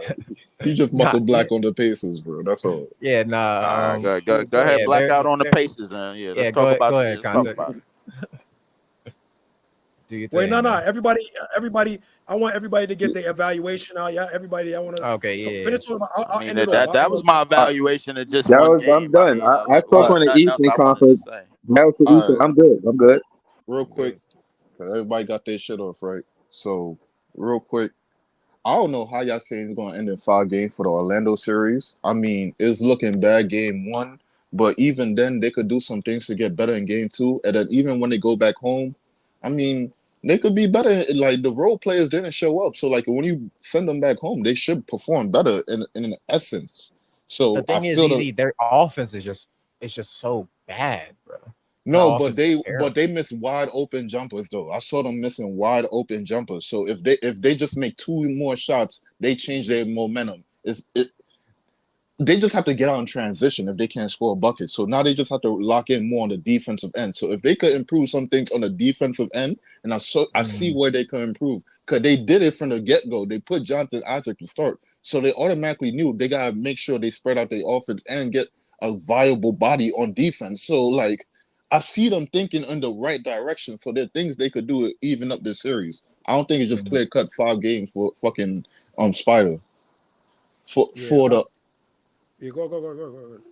For the Indiana, if anything, I'm gonna leave Texas for the Indiana series because that shit was crazy. All you gotta do is put Pat Bev on Tyrese, and that's it, bro. Goddamn, bro. That's all you gotta do, bro. That's all you gotta fucking do, bro. Yeah, bro. I told you about these light skinned point guards, bro. Like, and we gonna start lining them up one by one. Tyrese Halliburton was a Buddy Hield merchant, bro. I repeat, Tyrese Halliburton was a Buddy Hield merchant, Nah, bro. don't do that. You say light skin everything. I ain't hear you say that about Chris Brown because you see what he did to Quavo, I whatever mean, you bro, want to but I call mean, him. yeah. But listen, we Now his not name is counting that. Quavo. Now his name is Yeah. Quavo. Now his name is Quavo. That's crazy, bro. Like, yeah, you knew his Now his name. name, but That's nah. mad But funny. I'm not on CB, man. Listen, Tyrese Halliburton, bro. Like, listen. I kept telling Ron from PC about him. I'm like, yo, bro, his half court game is very, very limited. If he's not in space, if he doesn't have this, if he don't have all of the shooters all locked in and everybody is hitting shots, bro, he is a very simplistic point guard. And I'm starting to see it more and more and more, bro. And you absolutely right, bro. Throwing Pat Bev on him, bro, like that. That means the dog that he had is completely gone, completely, absolutely neutralized through the series, bro. The only hope that they got is they shooters, possibly they Benson Pascal Siakam. That's it. I hope I see something better with Tyrese because I'm really keeping an eye on him specifically for various reasons. But I hope he do better. There's some things he could do better. Though. Of course, there's a lot more things he could do better. But I'm keeping my eye on that. For the Pelican series, yo, my nigga, and shout out to my. We'll get to the West. We're gonna get to the West. Hold on. All right. Let's run with the East real quick. Staying on the East, that New York series, I need to know what's going on in Embiid next game, bro. I need to know what's going on with that right there, bro. What a bozo, bro. This nigga crashed out for a highlight, bro. He came back in the game, bro, but like my nigga, I saw him walking, like straight up walking. And you know that face you make when you like stepping on like you moving wrong, but like you still keep on moving. I'm seeing this nigga do that, bro. I'm like, it's over, bro. It's over. Game two is tonight, right? Game 2 is tonight. Yeah. Yes, game 2 is tonight. Yeah. That means they trying to wrap this series up in a hurry, bro. Like, get Philly up out of here, man. But for the Clippers series, now I'm not going there, but like 2-3 hours right before the fucking game started, Kawhi get ruled out. So I'm like, so like they could do that for the next game, like yo, real quick, like 2 hours right before Embiid out for the game. Like what the fuck? Nigga? Yeah, for sure. Yeah. So I think you have up to like an hour before the game. I think you have up to an hour before the game. Yeah, I need to ask y'all a quick question before we move on. If Kawhi played, does Zubac get 20 and 15? No. We're gonna go to the West. We're gonna get to the West. We'll get there. That's an interesting question, but we're gonna get to it. Context, man. Talk to us. Oh, brother, son, brother. Oh, brother. Oh, man. All right, let me do the Orlando joint real quick. Well, the Boston joint, we already talked about it.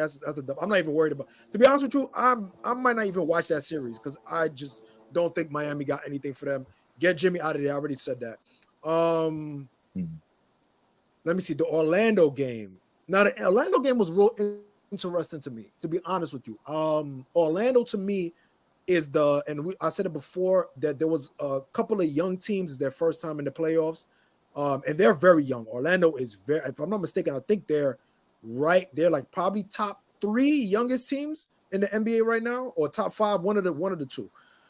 So to be honest with you, I expected it. I expected the Cleveland, if Cleveland is who they say they were supposed to jump on them. They were supposed to out execute them and basically, take over the game. Some things that I didn't like was Paolo's kind of pace. I want him to be a little bit faster. I wanted them all together to be. I think they were playing a little bit too slow and trying to probe and trying to figure it out. But it is game 1. You kind of want to see what's going on. You want to test out all your thing and see what's happening. And they missed wide open shots, butt naked. Jalen Suggs, Jesus Christ, bro. You went back to what you was doing last year, son. God damn. So, do what Derek White did. Go ball, because I already see that you're losing. Your hairline is cooked. Carl don't got no roof in the back. Like, just go ball and get superpowers, bro. Once you turn ball, you're going to turn into Derek White, bro, and start going crazy. You already got the defense. Maybe your jump shot might fall. Yeah, you know what I mean? You feel that breeze. You feel that nice breeze. I don't know about that. Orlando is that the shooting that they have is they need shooting. They desperately need shooting very, very bad. I heard they trying to go after Klay Thompson and D'Lo next year. I wouldn't be mad. I wouldn't be mad at Klay. I wouldn't be mad at the Klay thing. They're trying to spend some money in the offseason. Yeah, for them to get Klay as a movement shooter, I'm not mad at that. And I think they would get for them to get like doubles on Paolo and to be fair, I'm gonna say this too.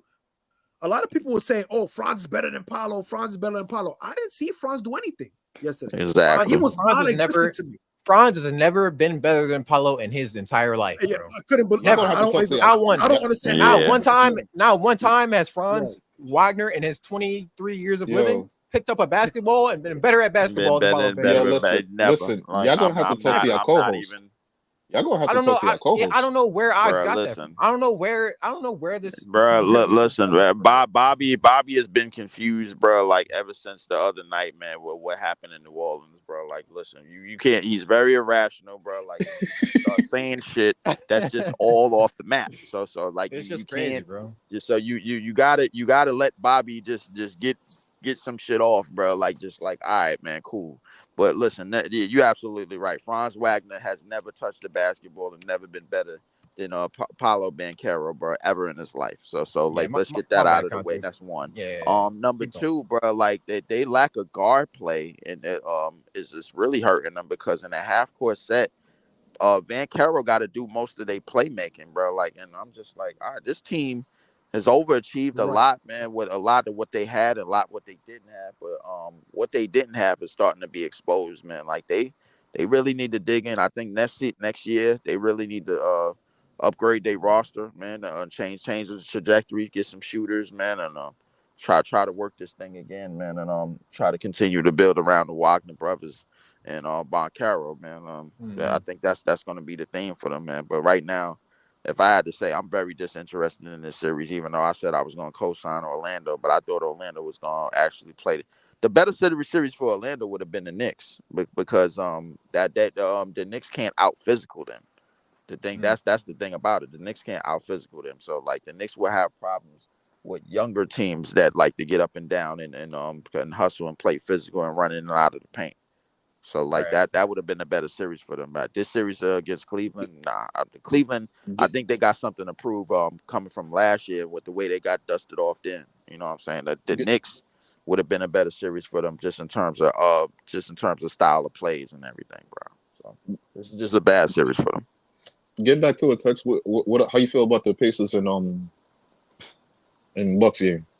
Oh man. Yo, dog. Yo, I'm not gonna hold you. Oh man, this was very, very, very, very insane to watch. As expected though, I'm gonna be honest with you. It's another thing too. First time, for Halliburton. First time for a lot of the players. Neesmith, Nembhard, all these guys haven't been to the playoffs at all. So I'm not. I expected exactly what happened for Pascal to take the reins and do his thing. I mean, since Pascal has gotten there, they've given him the ball way more to execute their half-court offense. And I've been saying this since last year. I said this last year when I was talking about Halliburton and what I think his floor is. I think the thing about it is that Halliburton's half-court offense and the counters that he has in his half-court game, I think he needs to develop on it. And that's what I've been saying. I told Chill that. I told people on PC that. I just thought that his half-court game is in terms of scoring is super mid. The fact that he is not elite at quickness, like he's quick, but he's not fast. So he has short bursts and he can get in and out of pockets and get his shot off. But if you have someone that's just as quick, or if you have an offense, so you say he got great acceleration, but he can't maintain the speed. Yeah, he can't maintain the speed. He's if he's not in the open court, he can't thrive like he could in a half court set, because if the game is slowed down, bro, and then your defense is set up and you got some of your best on ball defenders to basically contain him, but he's basically neutralized. So you work on your first step though, Tex. If that's the case, if you got listen, to me that's something that you either got or you don't, bro. Like I ain't gonna lie to you. Is the thing about it is that it's not so much working on your first step, right? Obviously, you do your little plyometrics and you work on your athleticism, but it's the counters that, to me, that is the bad part about it. Like his favorite counter is step back into the three. You know what I mean? Yeah. And to be honest with you, that's really his only counter move is to I'm baiting you, I'll bait you into the drive, and eventually I'm trying to go to my step back. And once people sit on the step back and he can't get the shot off, he kind of gets neutralized in certain aspects. The thing about it is also too is he does give up the ball a little too quickly for me. Especially in the half court offense, he does give up the ball a little. He doesn't hold the dribble as much as I would want him to. And it might be a strength thing too, because you got to also too remember that when he gets bumped off his like his body, he ends up picking up the ball and he passes off the way. So I think also it is he got to get a little bit stronger. He got to put on some weight so that way when he does get to the rack, he could take the bump and absorb it and kind of bump off people's bodies and get to the lane. Yo, bro, hold on real quick, not to cut you off, Tex. Yeah. There's a picture with him next to Caitlin Clark. Caitlin Clark's fucking quads is bigger than this nigga's. Right. Oh my god. Right. Idea. I mean, the fuck is that, my nigga? That means Caitlin Clark been in that gym, bro. Like, I mean, but that means Tyrese hasn't been in that gym. That means Tyrese Halliburton just been leaning on the what I call light skin ability. But that means your legs are frail, my nigga. That's exactly. What that means. Did you just say that Tyrese Halliburton has been leaning on being light skinned? Is that what you just said? He's been leaning on light skin ability. Light skin ability? Yeah, that's kind of crazy right there. Yeah, he's been leaning on light skin ability, bro. Like, listen, I don't even know. Listen to me, bro. Like, listen, him, Trey Young, bro. Like, I'm telling you, but Trey Young, Trey Young guy, yeah. Him and Trey Young has been some of Ron's not too much. favorite guys, bro. Like, in terms of, all right, yo, these players are somebody that you need to they're gonna reign supreme and watch, and you got to do this and you got to do this for that to them. Yeah, but my bad. Truck pass. No, you good. But I just want to say, in terms of Halliburton, hold on. The thing for Halliburton is not so much. I don't know about the light skin shit. I have no idea what he's talking about. But I'm saying for Halliburton is one, the shot creating for Nembhard and Nesmith, they're relying on jump shooting. That's the thing about it. That team is heavily jump shooting. They don't have. Well, the thing about people don't realize is that Benedict Mathurin is injured, and he was the guy that was able to put rim pressure, that was able to shot create, able to get mid ranges. So you lose a big factor with that. On top of that, but that's why they got Siakam though. Siakam is the only person that can. He's the only person that can get downhill. Siakam is not the half court player that people think that he is. He's a great number transition. Two half court player. He's a transition. He's a great player. number two, but number one, no. He's not. He's good in transition, but in half court, he's a number two as a half court player. Like, he's not Paul George. He's not Paul George half court player. He's closer to Jeremy Grant in the half court than Paul George. But hold on. Wait, on this team, he's the only person that can actually get to a shot, get to something closer to the basket, bro, than anybody else on this team, bro. Like, all the players that you named, Nesmith, Shepard, all of them other guys, Nembhard, all them other guys, they are jump shooters. They thrive off a jump, pump fake. All right, dribble to one side, hit the jump shot, bro. Like, they are jump shooters. TJ McConnell, he's another player that terrible yesterday. He's always been a risky player, bro. Like, so the thing is, when in switches, bro, like if you're running switches all the time, he could get switched on somebody like a good 6'9" or 6'10", like a Bobby Portis, and that's basically breakfast for Bobby Portis.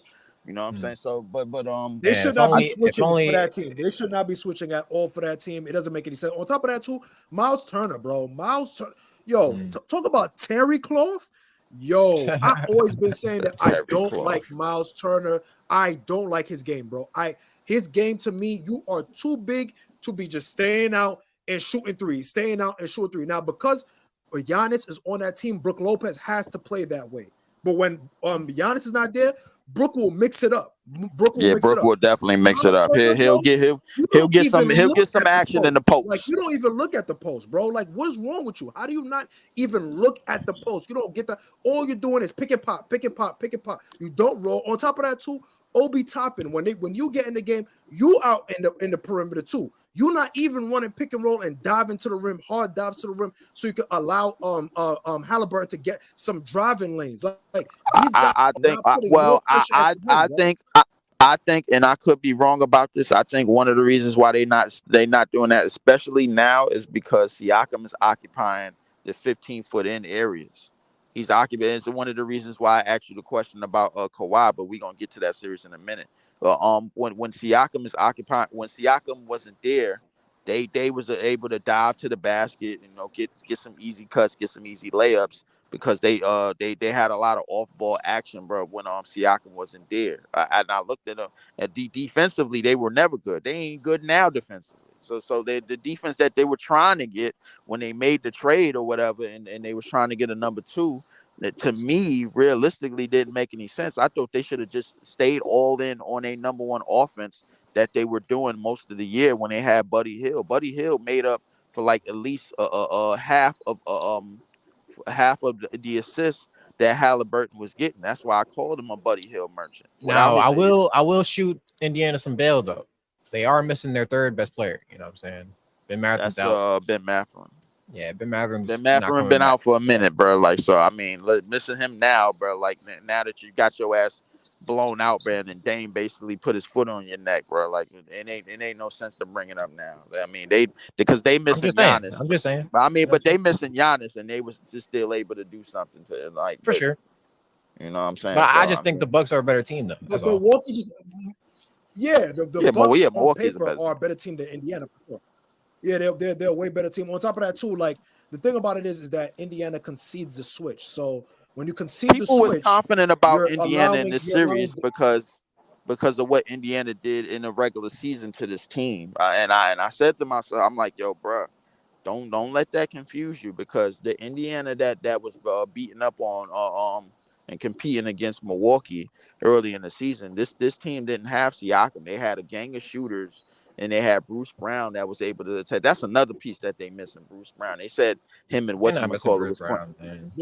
I mean, but in terms of the way that they were playing offensively, they kind of are, because he was kind of getting. Yo, let's speed this up. Let's get he to was the in the West, way, bro. Bruce Brown was in the way. He was getting in the way for sure. He was in the way, bro.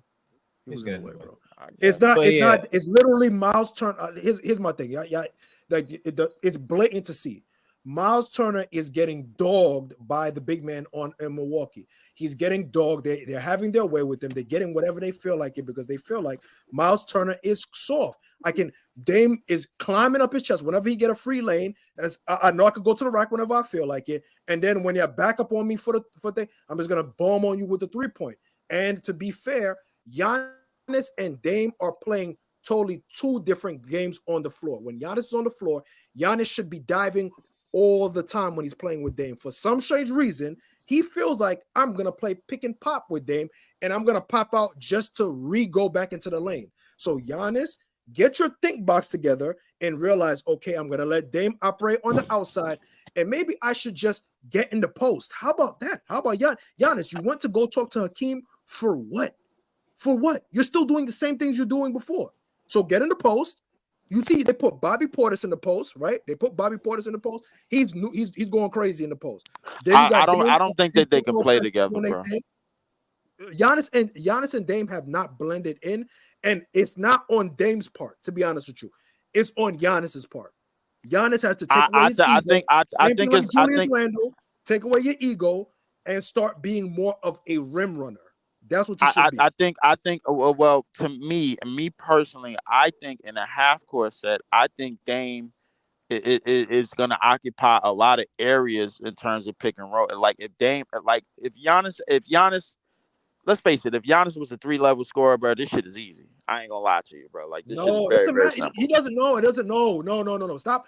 You said that the first time, and I lost my mind when you said that dumb shit. No, not even with that. No. Because Giannis, if he had just a post game, you don't even need to be a 3-level. You don't need to be a 3-level scorer. You are 7 foot. At least if he had a mid range, Leaf. If he was dominant in the post and just rim most people that's dominant in the post, most people that's dominant in the post can shoot. The left shoulder, right shoulder. You get what I'm saying? Most people that's No, dominant in the post, Leaf. they can shoot A the 3-level basketball. scorer and someone in the post is totally two different type of players, Leaf. Yeah. That's totally two different type of players. I 3 don't think levels so. meaning you can score in the mid range, you can score at the 3-point line, and you can score in the post. That's 3-level scoring. If Giannis just had a post game, look at what Bobby Portis was able to do. Bobby Portis was able to just be in the post. Okay. Can Bobby Portis shoot? Can Bobby Portis shoot? But Bobby Portis can also post. That's my point. Yeah. Oh, all right, but he can shoot too, right? Okay, all right. So let me give you another player that could post but can shoot. Brook Lopez, he can shoot too, right? Get what I'm saying, bro? Like, it's most of the players that are good in the post can shoot the basketball. What about Shaq? Shaq is in. There's no Shaqs today. There's no Shaqs today, bro. Hakeem Olajuwon can shoot. Hold on. It doesn't matter, but his post game is even if he couldn't shoot. But he can shoot. It doesn't matter though, Leaf. Nobody's playing Hakeem for the jump shot. Nobody was playing Hakeem for the jump shot. If he hit you with a jump shot, you was living with that.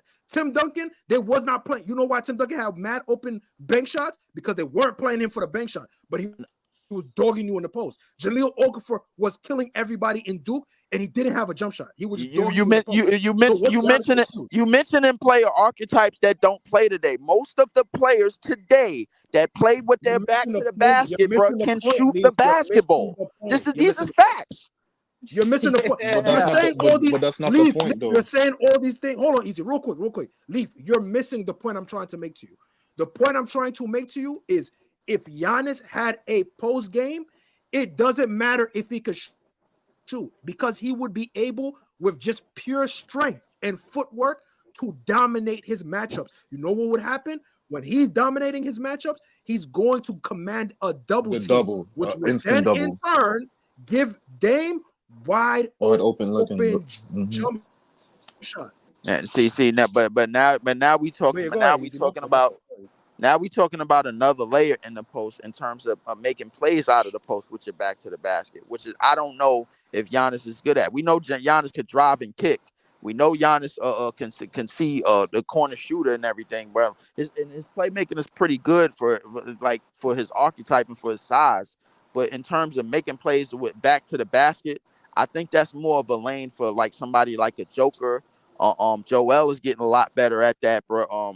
Like players that play with their back to the basket exclusively, they're getting better at that, bro. But if he had that's because they have a post game. You're respecting the post game. Nobody respects Giannis. They don't even Valanciunas. Thank you. If that's what I'm saying. If he had Jonas Valanciunas post game from last night, bro, that would be a whole completely different player. That would be an all-time great player, bro. But the thing is, the layers that has to be added to that is making plays out of the post as well. You notice, bro, like if you go back to last night. That's why I said Jonas. You didn't see what he did last night? But I'm glad you mentioned that, because Valanciunas, bro, in the post, bro, like he's good, but he ain't great. The thing is, bro, like you need great in the post. Giannis is not even good. Giannis is not even. He don't. That's my point, Leaf. Leaf. You. That's what I say. You're missing. I don't know what are you trying to go back and forth with me about. What I'm saying is, Giannis don't even have the foundation, Leaf. He doesn't have the foundation. That's what the issue is. And then what makes it worse is he doubles down and doesn't play. He doesn't rim run. He will pop out after a screen, and then I'm going to get myself started to go and rim run myself from the top of the 3-point line. Instead of saying, you know what, I'm going to play like Amari Stoudemire, catch the ball in pocket passes and play downhill. Like, yo, what are you doing, Giannis? I mean, his own downhill. To be fair, hold on. To be fair to Giannis, though, like he's never been put in this kind of position. Like he's never had to play this kind of way. You know what I'm saying? Never. Like, and I don't think Dame has ever played with anybody that he could play pick and roll with. That they dive to the basket exclusively and finish with the best of them on some Karl Malone type shit. I mean, he played. Aldridge was pick and pop. Yeah, you're right. But like at the same time, right? So he played with Melo. So yeah, bro, stop. I know, easy. Come on, bro. All right, but last thing. Hold on. Last thing before we move on. I'm trying to get to the West, bro. Yeah, last thing before we move to the West, right? Yeah. So to be fair to Giannis, like he he came into the league as a small forward, got moved to the point guard, and he's been playing power forward, since maybe a few years ago. So like, to be fair to him, he's never had a pick and roll type of guy that would demand that he pick and dive. You know what I'm saying? Right. So that's just something that's that he's just gonna have to adjust to. Maybe next year. You know what I'm saying? Maybe next year he's gonna have to get into because Dame came over late. I don't think he had him for like the full offseason, right? So maybe during the offseason, he had him for full. Yeah, he had him for the full offseason. Oh, yeah. I thought I could have. They had training camp and all that. They had training camp and all that. You know what I'm saying?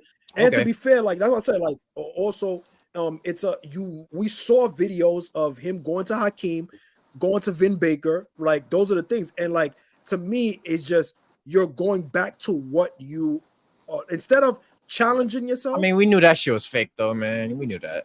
But Tex, he's not going to develop a post game in 3 months, bro. Of course, that shit was fake. I see. Yeah, I didn't say to go from run and dunk man to Hakeem. I ain't say that. My thing is to challenge yourself, right? Like you have to challenge yourself. You can't just say I'm gonna go back to it because it's all I know. Like you gotta put it into practice. And this has been an issue for you for the past since you won your championship. You was able to thrive on your athleticism, but your athleticism is gonna dwindle down. What do you have to offer when that happens? To me, he got to get something away from the basket, bro. Like, he got to get something over the left shoulder, over the right shoulder, bro. Like you got to be good.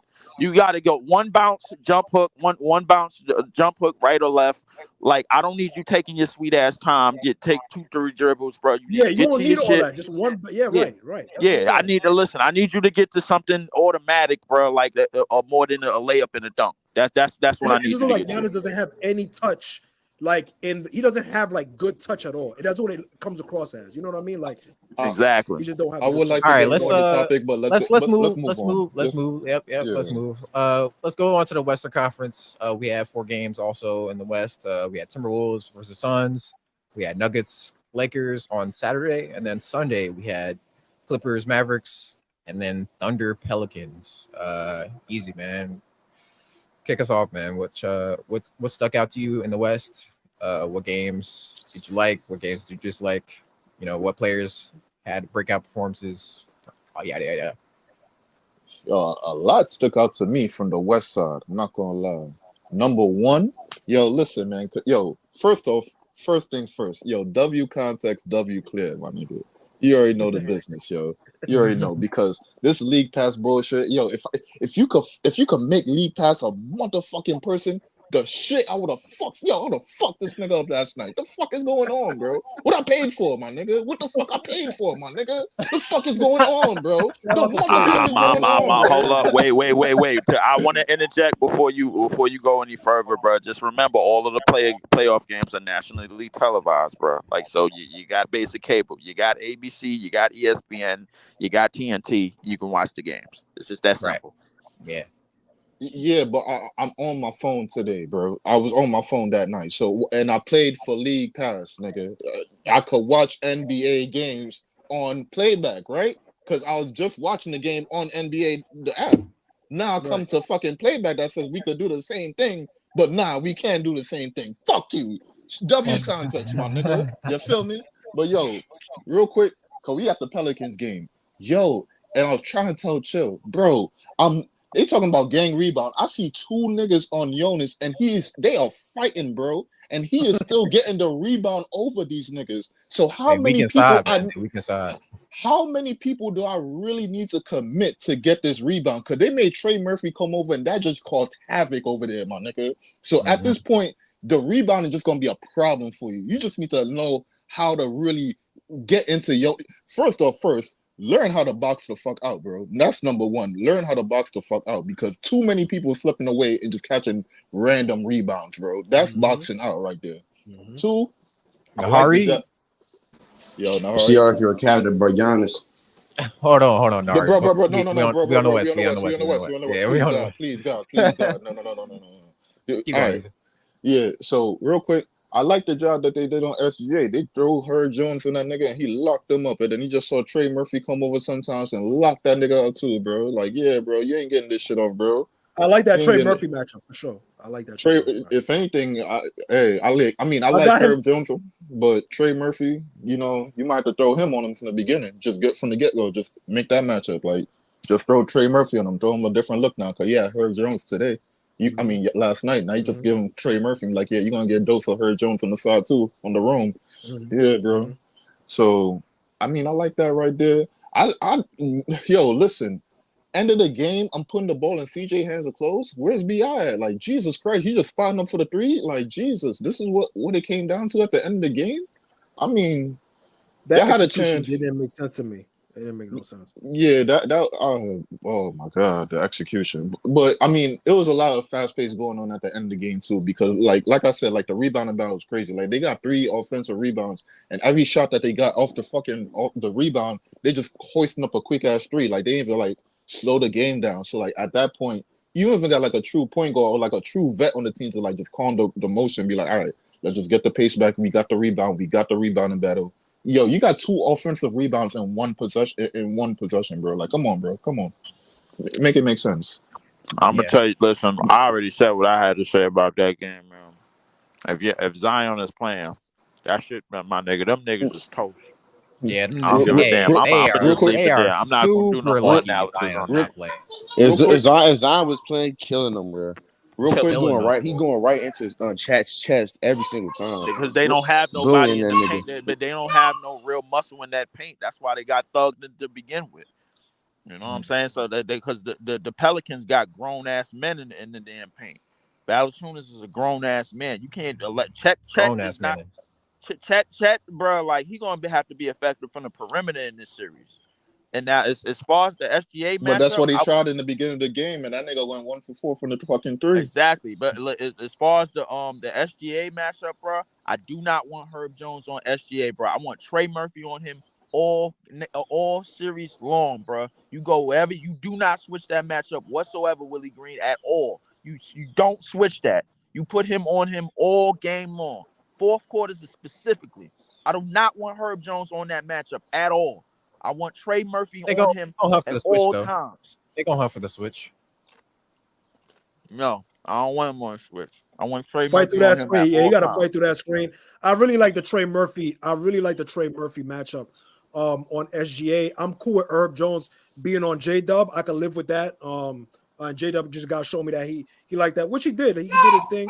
They faked through BI on J-Dub. The main reason they threw Trey Murphy on them, because if y'all notice with SGA, he struggles with long defenders. Yeah, he does. He struggles with long, not really physical, but just long defenders. Like when Jason Tatum was on him, he was struggling. When they matched up with Timberwolves, when Jenny McDaniels was on, he was struggling. Right. He just struggles. Right. He struggles with longer guys. So I like that matchup a lot. That Trey Murphy matchup. And Trey is athletic enough and has good enough foot speed side to side to keep up. And because we know SGA is not like extreme, like he's not like this, like he's not De'Aaron Fox. He's very much a pace and cadence kind of guy. He kind of slows and switches up. So I think Trey can kind of keep up with all of those counts as long as Trey Murphy stays disciplined and he don't bite for those up and unders and those pump fakes. I think Trey is going to be able to, and he's like you say, he's long enough. He can contest a lot of the shots. And SGA 3 ball is a little bit, is a little bit shaky, so he can kind of contain that mid range. You know what I'm saying? But I agree with you. I think if Zion was in there, we would send a completely different game for sure. One thing if Jonas was doing this, you could imagine what Zion and him would do together. You could imagine. Right. One thing that the Pelicans have to do for game 2, they have to get Brandon Ingram better looks, bro. Like Brandon Ingram was taking nothing that he put up was not contested, bro. Everything was contested. Difficult shots. Yeah, Brandon Ingram has to get better looks. CJ McCollum has to shoot better. He was out there putting up bricks. Right. But other than that, though, I feel like the Pelicans have the recipe to beat this team. They just need to execute now. It's just down to execution.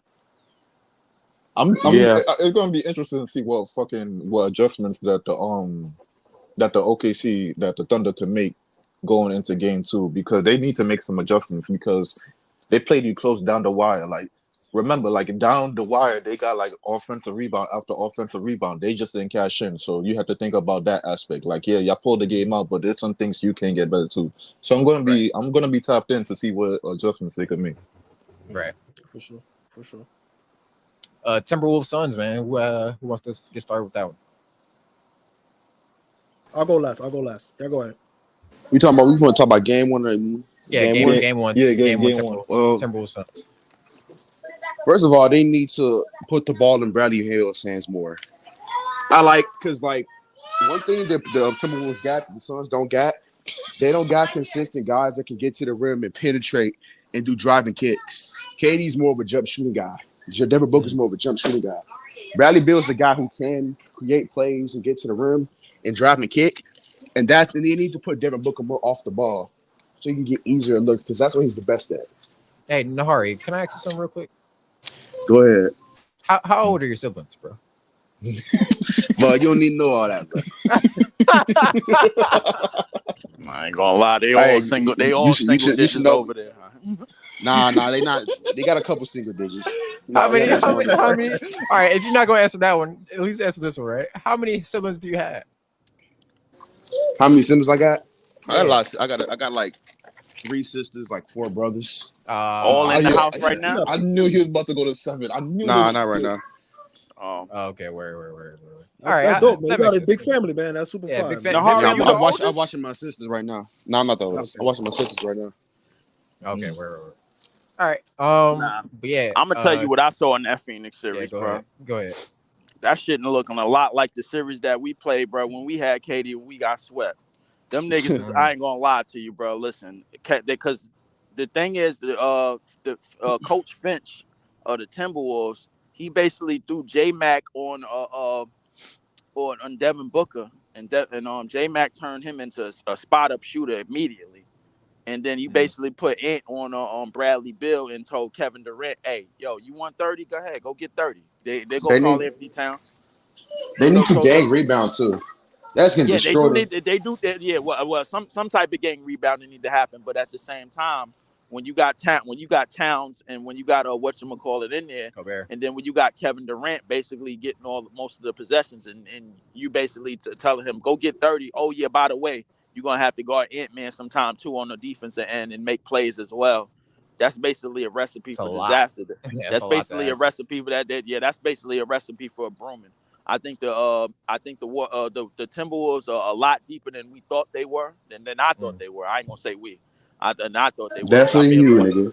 Everybody knew they had a great bench. Yeah. But Nas Reed, Alexander Walker, who I used to watch when he was on the Pelicans, put in some work in that game too, bro. Like, and I think Kyle Anderson off the bench as well. Yeah. I think Slow-Mo had an injury. I don't know if he's gonna be playing next game, but I think the Timberwolves is too deep, man. They this might be a broom. I ain't gonna lie to you. They could possibly get a game, but this might be a broom. But because Devin Booker has basically been neutralized and been turned into the 2024 version of Klay Thompson. You know what I'm saying? So I mean, it's a stretch. He had 18. You know what I'm saying? Yeah, 18 off of like 16 shots, bro. Like, come on, bro. That's Klay Thompson type shit. Or like what we. He needs to be coming off of more down and pin down screens. And second, bro, they like the Suns don't have no bench. They don't have no bench. Like, who is coming off that bench, bro? That's providing anything, bro. Like, they don't have no bench. Eric Gordon. Who else? That ain't good enough, bro. That ain't good. That ain't good enough. No, that bench is. They got Eric Gordon, Drew Eubanks. Grayson Allen is a fake. Is showing that he ain't really about it. Harvey, bro, you basically giving me more reasons why this shit is a broom. Yeah, that bench is horrible. And Grayson Allen. Player Grayson Allen is showing, bro. I told you about that nigga, bro. Like, that nigga is not. He's a fraud, bro. That's all I got to say. Hey, I'm super happy for Anthony Edwards though, because Anthony Edwards is stepping into. I am super happy for Anthony. He's stepping into like he was not scared of the moment at all. Like at all. So at all, he was hitting threes for mid court and shit, bro. Like this nigga. He was cooking. Calling it. Listen, I'm like. Listen, if Kevin Durant is your best defensive game plan for Anthony Edwards, you have a problem. you have a big problem, bro. They're gonna have to run because at this point they're gonna have to just gang rebound and run lineups with Kevin Durant at the center and just try to gang rebound so you can try to make the Timberwolves. Gang rebound might I think because I don't really think Nurkic is good, but I think if you run KD at the 4 at the 5, you're going to put way more pressure on the Timberwolves. You're going to put way more pressure on Rudy Gobert and Cat. I really do think that. Not the whole game, obviously. Me personally, I think I wouldn't mind it. I think you're putting more pressure on Kevin Durant because he already has the scoring load, and now you're leaning on him to basically be the lead playmaker because you got two of your best wing defenders on Bradley Beal and Devin Booker. J-Mac is basically neutralizing Devin Booker. Neutralizing is a stretch. Let's get Easy in context his thoughts on the game, so we can move on. Easy, what you got from him, man? That was an interesting game right there because I thought the half-court offense of the Phoenix Suns, I thought they could explode, but I didn't see that move that Leaf brought up. I didn't see them throwing J-Mac right on Devin Booker from the get-go. I didn't see that coming out, but that seemed to pay dividends for them. So I guess that's the thing right there. I don't know if gang rebound gonna be the thing to help them out in this situation right here, bro. And that's what I'm really curious about. I wonder how this series would have went if Cat didn't come back into game one. I want to see how that would have played out because Cat presence right there, he did a lot of versatile things on the court that played into how Timberwolves played because him stretching out and him be able to come because KD had to guard him at certain points in time, and we saw how that went. And Cat manhandled him, so like that right there provided a mismatch right there. So like there's certain mismatches they were just getting away from that they didn't want to switch onto. So I just want to see how that would have played out. Real quick, Easy. My problem with Cat is he rushes himself too much, man. Like when he gets into the post, he feels like he has to make a move immediately. Like he doesn't take the time to analyze what's going on. He doesn't take the time. But he don't play the post that much, does also like that. That's what you get with him. That's what you get with him. That's what I know what you're saying, but that's what you get with it. All right. A rush shot, but even with that rush shot against this team right here, he's still effective. Like it still played dividends, even with the hobble with himself, because I feel like he could have did better even in that game too. It could have been even for a more big of a wipeout if Cat really played to his potential. But shout out to Ant-Man. You already know. Shout out to my nigga Ant-Man. He came in, he came out, and he made a statement game. I want to see him repeat it next game. I want to really see if he could repeat it, defend home court. But he came out with a statement game. But I feel like there's some things the Phoenix Suns could do better because just having the ball in Devin Booker's hand when you got arguably one of the best defenders in the league on him and you just keep on running that, you have to come with a better adjustment in game 2, bro. Yo, and plus it's funny. And plus some of these people didn't hit shots. Put the ball in Bill's hands, bro. It's funny. Devin Booker's one of the best all-ball players in the NBA. But his value is getting decreased because he's on ball too much. It makes no sense. Here's my thing, right? Start Royce O'Neal and use him as a ball handler as well. Because Grayson Allen not giving you too much if you could just really like predict everything he's doing, he's not giving you too much. So you gotta throw something, Tex, you gotta throw caution to the wind because I don't think gang rebounding is gonna help you, bro. You are not getting them rebounds. Kyle Anderson 6'9" is Jada you're gonna be battling for your life, and I don't think you like all the responsibilities you have. I don't think you want to put gang rebounding into that right there because you're just gonna kill yourself at that point. You're not gonna have nothing left in the last minutes of the game because it's gonna be a defensive game. Timberwolves not trying to score 130 with you or 120. They trying to keep it as low as possible. They just ran up the score because you was bad. So like they're gonna keep the score low. So like you don't want to get into that kind of tough matchup right there. So I mean. I'm curious what Phoenix could do for game 2. I'm curious. Yeah, I just don't think Phoenix got the bodies, man. Their backup center Drew Eubanks, he ain't the rebounder that man. This series is over in 3, bro. Realistically, bro. Like I'm telling you, bro. Like there's no reason, bro. Like Phoenix just don't have anything for this team. I'm sorry, bro. Like listen, I think we anybody that watched the last game of the season. They just fell for the trick, for the got put in the trick bag. I'm telling you, bro. Like Minnesota is going to take care of business very, very quickly, bro. Like it'll be my greatest joy, bro. Like seeing Kevin Durant and LeBron James, no wins in this postseason at all for them, bro. Like just get them niggas up You on out of some here. hating Bro. shit now. That's some hating shit. Come on, we on some hating. Yo, that's Tex, some go ahead. hating shit. It That nigga is, said, bro. it'll be a No, joy. that's not even hate, bro. It's time Come for on, them son. niggas to go, bro. Come on, son. Move out the way, bro. Like Come on, move your son. own ass out the way. We don't Come need on. you here. Dezo, come on, son. This ain't no come on, bro. Move them niggas out the way. They just don't have what it takes anymore. This They nigga don't. wants sweeps in the playoffs, bro. He wants sweeps in the playoffs. Get him Telling you out. that Leaf is Get him a out. fucking villain. Get I him keep out. telling you that Get him Leaf is a out. villain, but Get nobody him want to out. believe me, bro. Yo, Nobody wants to Jesus believe me, Christ, bro. bro. Leaf is a villain, bro. He is the villain from Despicable Me. That's Leaf right there. Listen, that's Leaf right get there. these niggas out, bro. Please, bro. Just do us all a favor, bro. Just put them out of their misery, bro. Like, Context. Go ahead, man. Dezo, you was to say something real quick? What you was gonna say? No. It's on you. What's your takeaways, man? Oh, all right, bet. I mean, y'all already know what's up. Y'all already know how I feel about Ant. So I'll talk about the game real quick, and then I'll close it up with how Ant performed. I agree. I kind of partially agree with Nahari in terms of putting the ball in Bradley Beal's hands. Because Devin Booker right now, J-Mac is shutting that water off. Now I'm surprised too. I really thought they was gonna put J-Mac on KD. I think they're really gonna say, yo, we'll live with KD's 30, but we don't want Devin Booker to do what he did against Denver last year, right? When he was shooting out of his mind, right?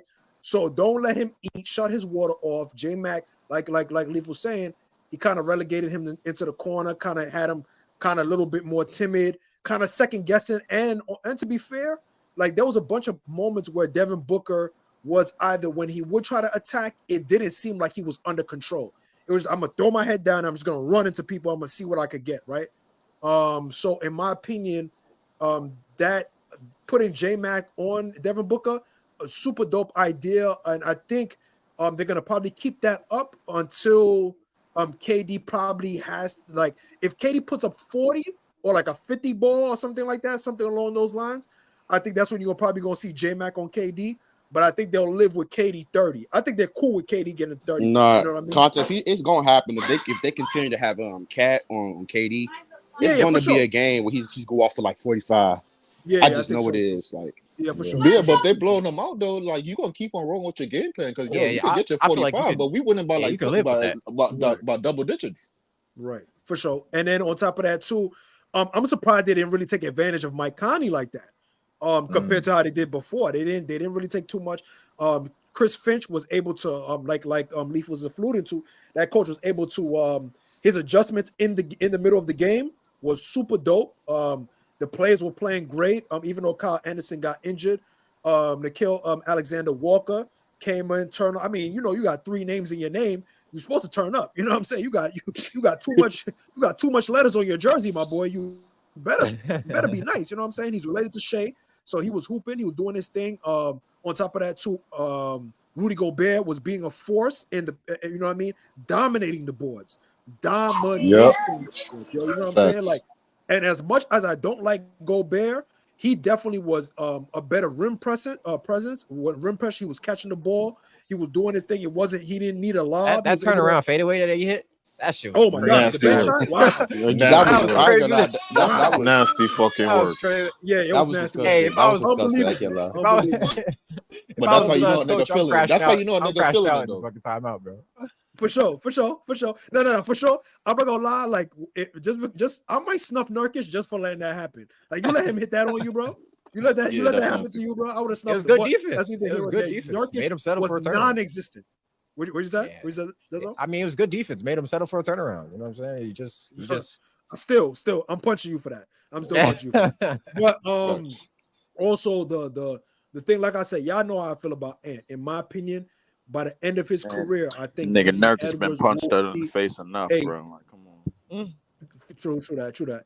Shout out to Draymond Green, the psychopath. But I already know how I feel about Ant. I think Ant is a superstar already. I think he's going to. I think best two guard in the league.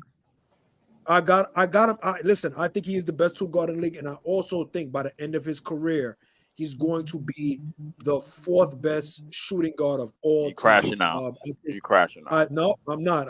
Yeah, I think he's going to be better than AI, and he's going to be. He's not leaping AI, James Harden, or Clyde Drexler. Please stop. Yes, he is. No, Yes, he's he not. is. Yes, he is. He can catch Clyde. He can catch Clyde. He's going to clear. No, he cannot. He's going to clear He can catch Clyde by Clyde. year 8. No, he cannot. By year 8. Hold on, Leaf. Let me get my ISO. He's going to clear Clyde by year 8, and then by the time he finishes his career, he's going to lap James Harden and AI. So my thing James, he ain't gonna lap James Harden. He's not lapping James Harden. I'm sorry. Yes, he is. Nah, I can see AI. Let me finish my ISO. The ball was stolen. Hold on. Let me finish my ISO. You turned the ball over, bro. I didn't turn the ball over. I got the ball still in my hand. So my thing is he was able to take over, not only put the pressure defensively, but also put the pressure offensively on KD. Now, KD is not a POA defender. We know that.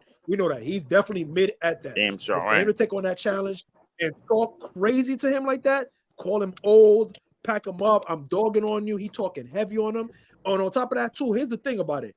On all 3 levels, get into the rack, then they decided to push him away from the rack. He hit you with the mid-range bank shot. On both sides, left shoulder, right shoulder, boom. Then when they took away the mid-range from him, he said, "Oh, word, you want the 3-ball? 3-ball, yak him. So my thing is, this is all levels of this is baby MJ that we seeing. And I'm gonna say this too, SGA, you moving me, my boy, but Anthony Edwards is baby MJ. Do not be fooled. I thought I crashed out last episode, but him being top 5, bro, that's a stretch. He's gonna be what? Man, I'll put. Nah, I don't think top 5.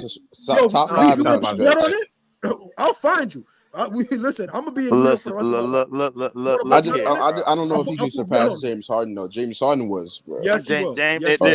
Listen, because James Harden, if he can even come close to duplicate. We do not look at James Harden as a shooting guard anymore. We look at James Harden as a combo guard. He's going to be in that line of in betweeners. But his initial grab is 2, bro. He has not only performed well as a shooting guard, but when they decide to turn James Harden into a point guard, he's doing well as a point guard too. So he is I'm not putting James Harden in the same 2 guard as Dwayne Wade, who was purely 2 guards. These guys were purely 2 guards. I put James Harden in the combo guard. Gilbert Arenas, like all them. Even with that, hold up. No, he can't take AI out, bro. Because the thing, even with that said, bro, their best years came at the 2 guard position, bro. If Anthony Edwards, bro, can come James close. Harden was playing point guard. James Harden. I understand that, bro. And Jordan played a little bit of point guard to a T in Chicago as well. But listen, if Anthony Edwards can 10 games.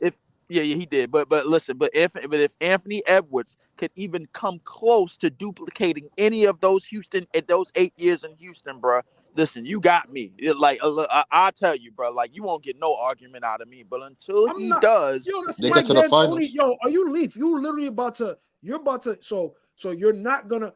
The fact that James Harden has the ball in his hands for 100% of the possession, 100%. Forget about it. There's no 99. James Harden had the ball. He was the primary decision maker. Yes, in a D'Antoni offense, yes, your numbers are going to look insane versus someone who is not getting the ball in his hands. So we taxing them now. I'm not looking at it the same way. We tax. Yes, because it's a fact. Okay, all right. Let me tell you something about that, bro. When he had Kevin McHale, bro, he was still doing 28, 6, and 7, bro. Let's not. We are not about to act like he didn't have a crazy jump with Mike D'Antoni, bro. Please, no, he did have a crazy jump with Mike. He was already like that, though. He did have a crazy jump with Mike D'Antoni, but the minute that Mike D'Antoni came, damn near like 1 year after, they made it publicly. That's what Mike D'Antoni does. Play the point guard. No. Hold on. No. But the minute Mike D'Antoni come, they made an announcement. James Harden's the point guard now. He's officially playing point guard. Bro, that don't come out of nowhere, bro. That don't come out of nowhere. Bro, listen, I promise you, I promise you, you can go on a basketball reference. He's listing at 2 guard, bro. Like Yo, that's what we gonna. Leaf. Jesus Christ! What type of Leaf? Did you That's watch the just the game? that's just I don't facts. Leaf. You're telling me bozo stuff though, bro. You're But telling me bozo stuff. It don't make no sense. Okay, cool. He's listed. Yes, tons of. Allen Iverson was listed 6'1". Was AI 6'1"? No, we know that he wasn't, bro. So like, what are we talking about? You're just saying that to say he wasn't 6'1", bro. I thought it was. No, Nah, he wasn't. He was like Everybody know AI was 5'10". like 5'9". Yeah, He was like But 5'10". yeah. I was like listen, 5'10". Yo, that's what you he was taller than about him. he was Yo, about you're 5'9", taller than him. 5'10". Yeah. I'm not trolling, seen bro. I don't know how tall. No, No, you're taller than him. You're taller than him. The Bro. reason the reason why I said what I said, because years later, all after the fact, when Ant-Man is it's time to put Ant-Man in some of these top 10 or top 5 quote unquote conversations, bro. This is what we're gonna have to go back to, bro. Like nobody is gonna just pencil point their memory, bro, like to the point where it's like, all right, he was running point guard, but he was listed at 2, or things like that, bro. He's a 2 guard, bro. Like that's just the fact of the matter. You know what I'm saying? Like it ain't nothing else to really speak on, bro. Like in terms of that, bro. Like Leaf. No. I don't think anybody in their right D mind Wade is didn't going have to say, playmaking hold on, responsibilities, bro. Leaf. Nobody in their right mind is going to say that James Harden was strictly a 2 guard after watching him play for the majority of his career. Even in OKC, do you know what he was playing? Even coming off the bench, he was playing point. He was setting up the offense for everybody else. He's been playing this combo guard. So don't tell me just because he was listed as something doesn't mean that. Same thing with Russell Westbrook. He was listed as a point guard. It was Russell Westbrook an amazing point guard? No. Russell Westbrook was a 2 guard that ended up playing the point.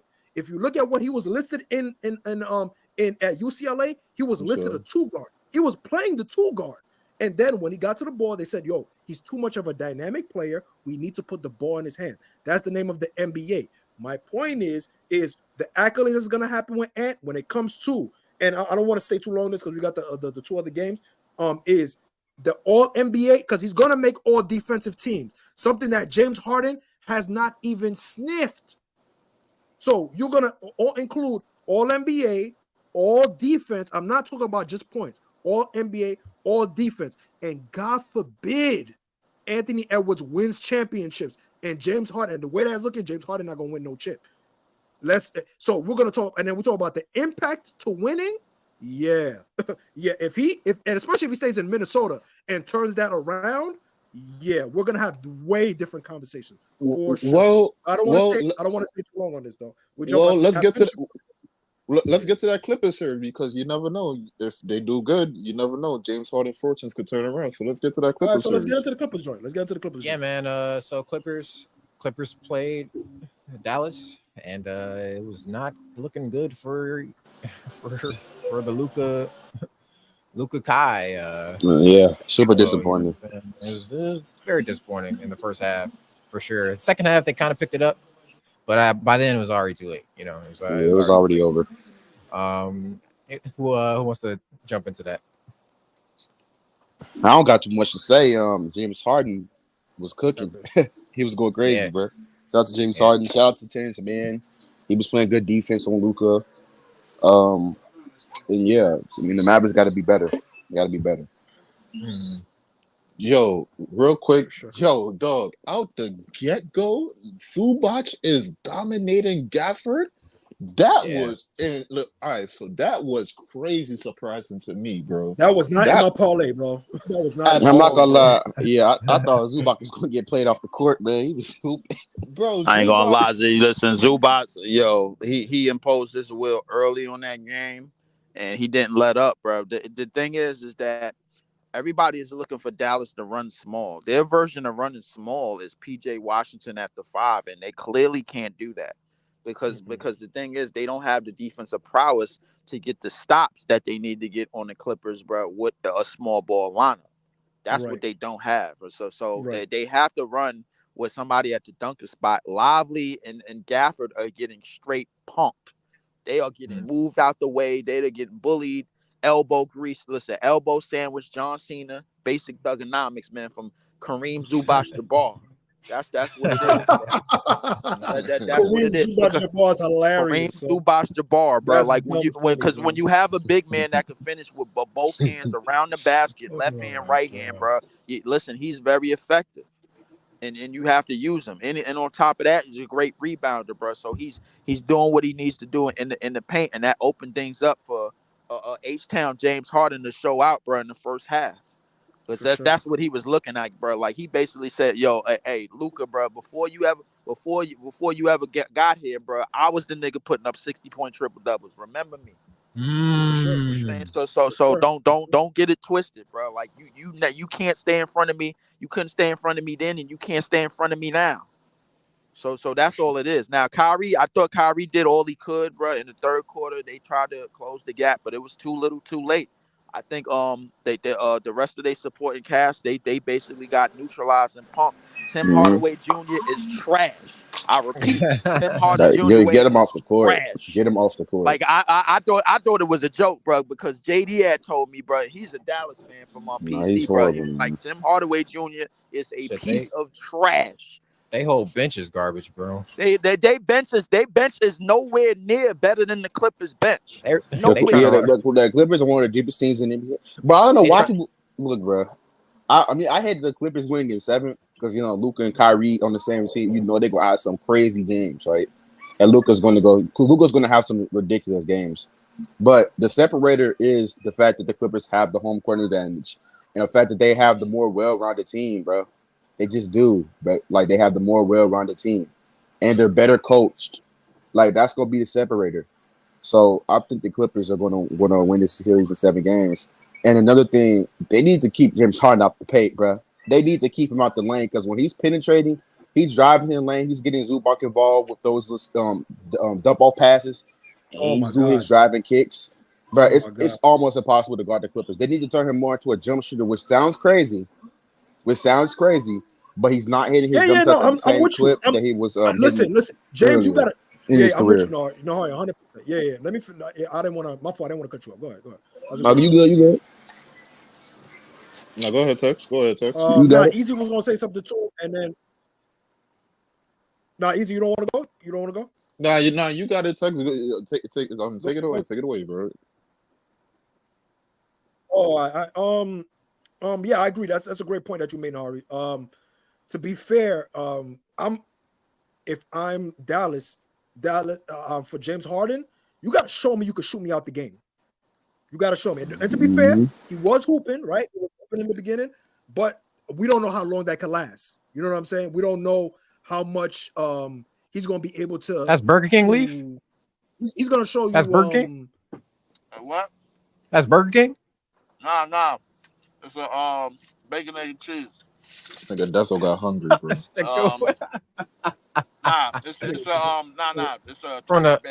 turkey bacon. I don't eat no swine, bro. Bodega?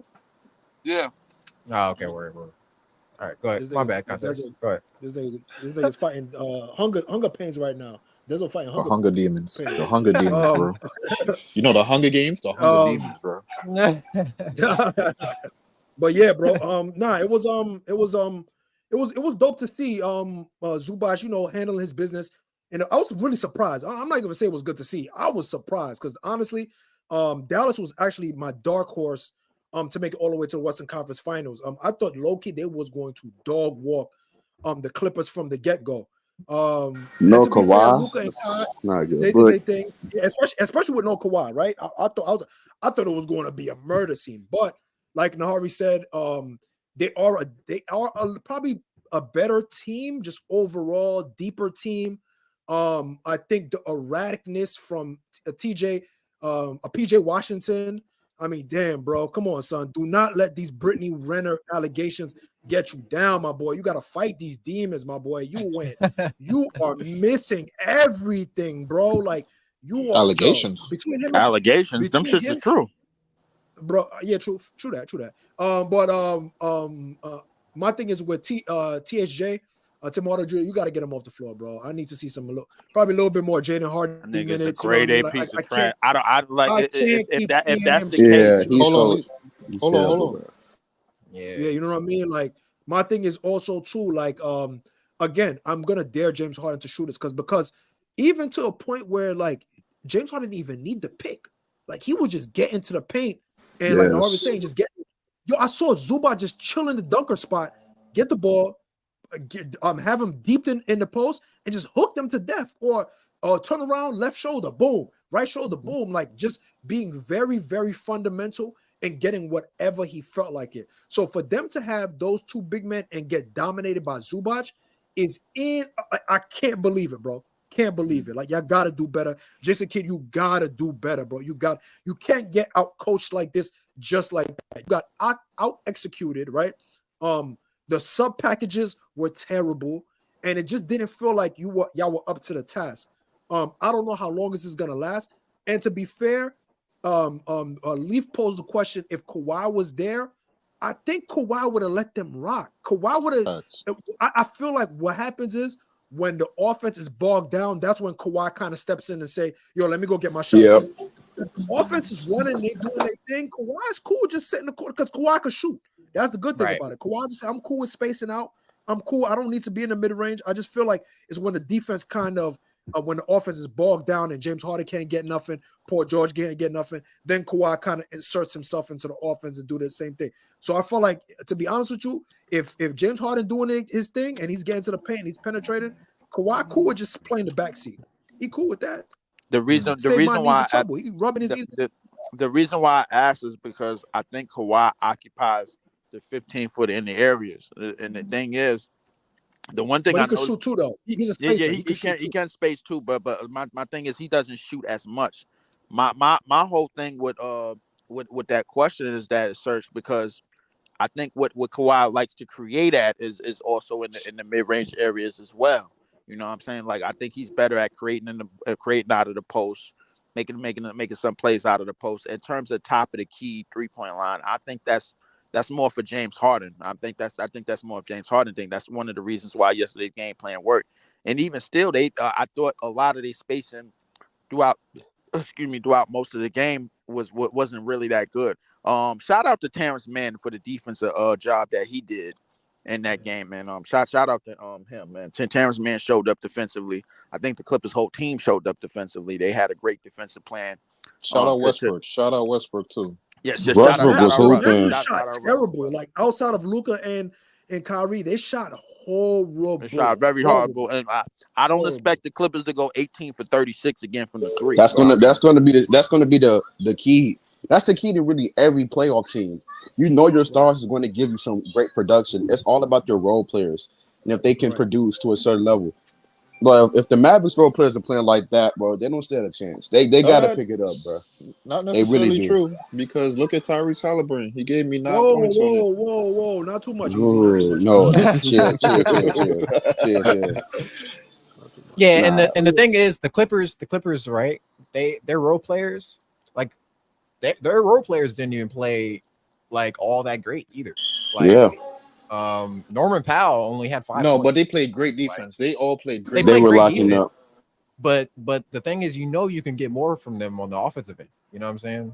Like Coffee went 2 for 7. Norman Powell went 2 for 6. Plumlee went 1 for 4. Like you can get better games from these kind of players. So like I don't really see what the Mavs can do for like. And if those guys aren't going, like PJ Tucker hasn't even hit the floor yet. You know what I'm saying? They can bring in PJ Tucker. So Dezo, you got this series over. I mean, not over, because Luka is Luka, and I think Luka can have a game where he just is unearthly.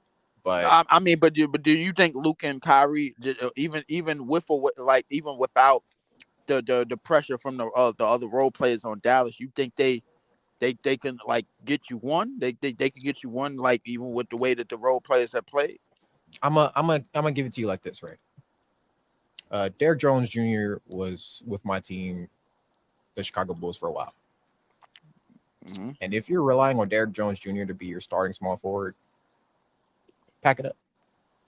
Yeah, basically. Yeah, I agree with you. You're going home.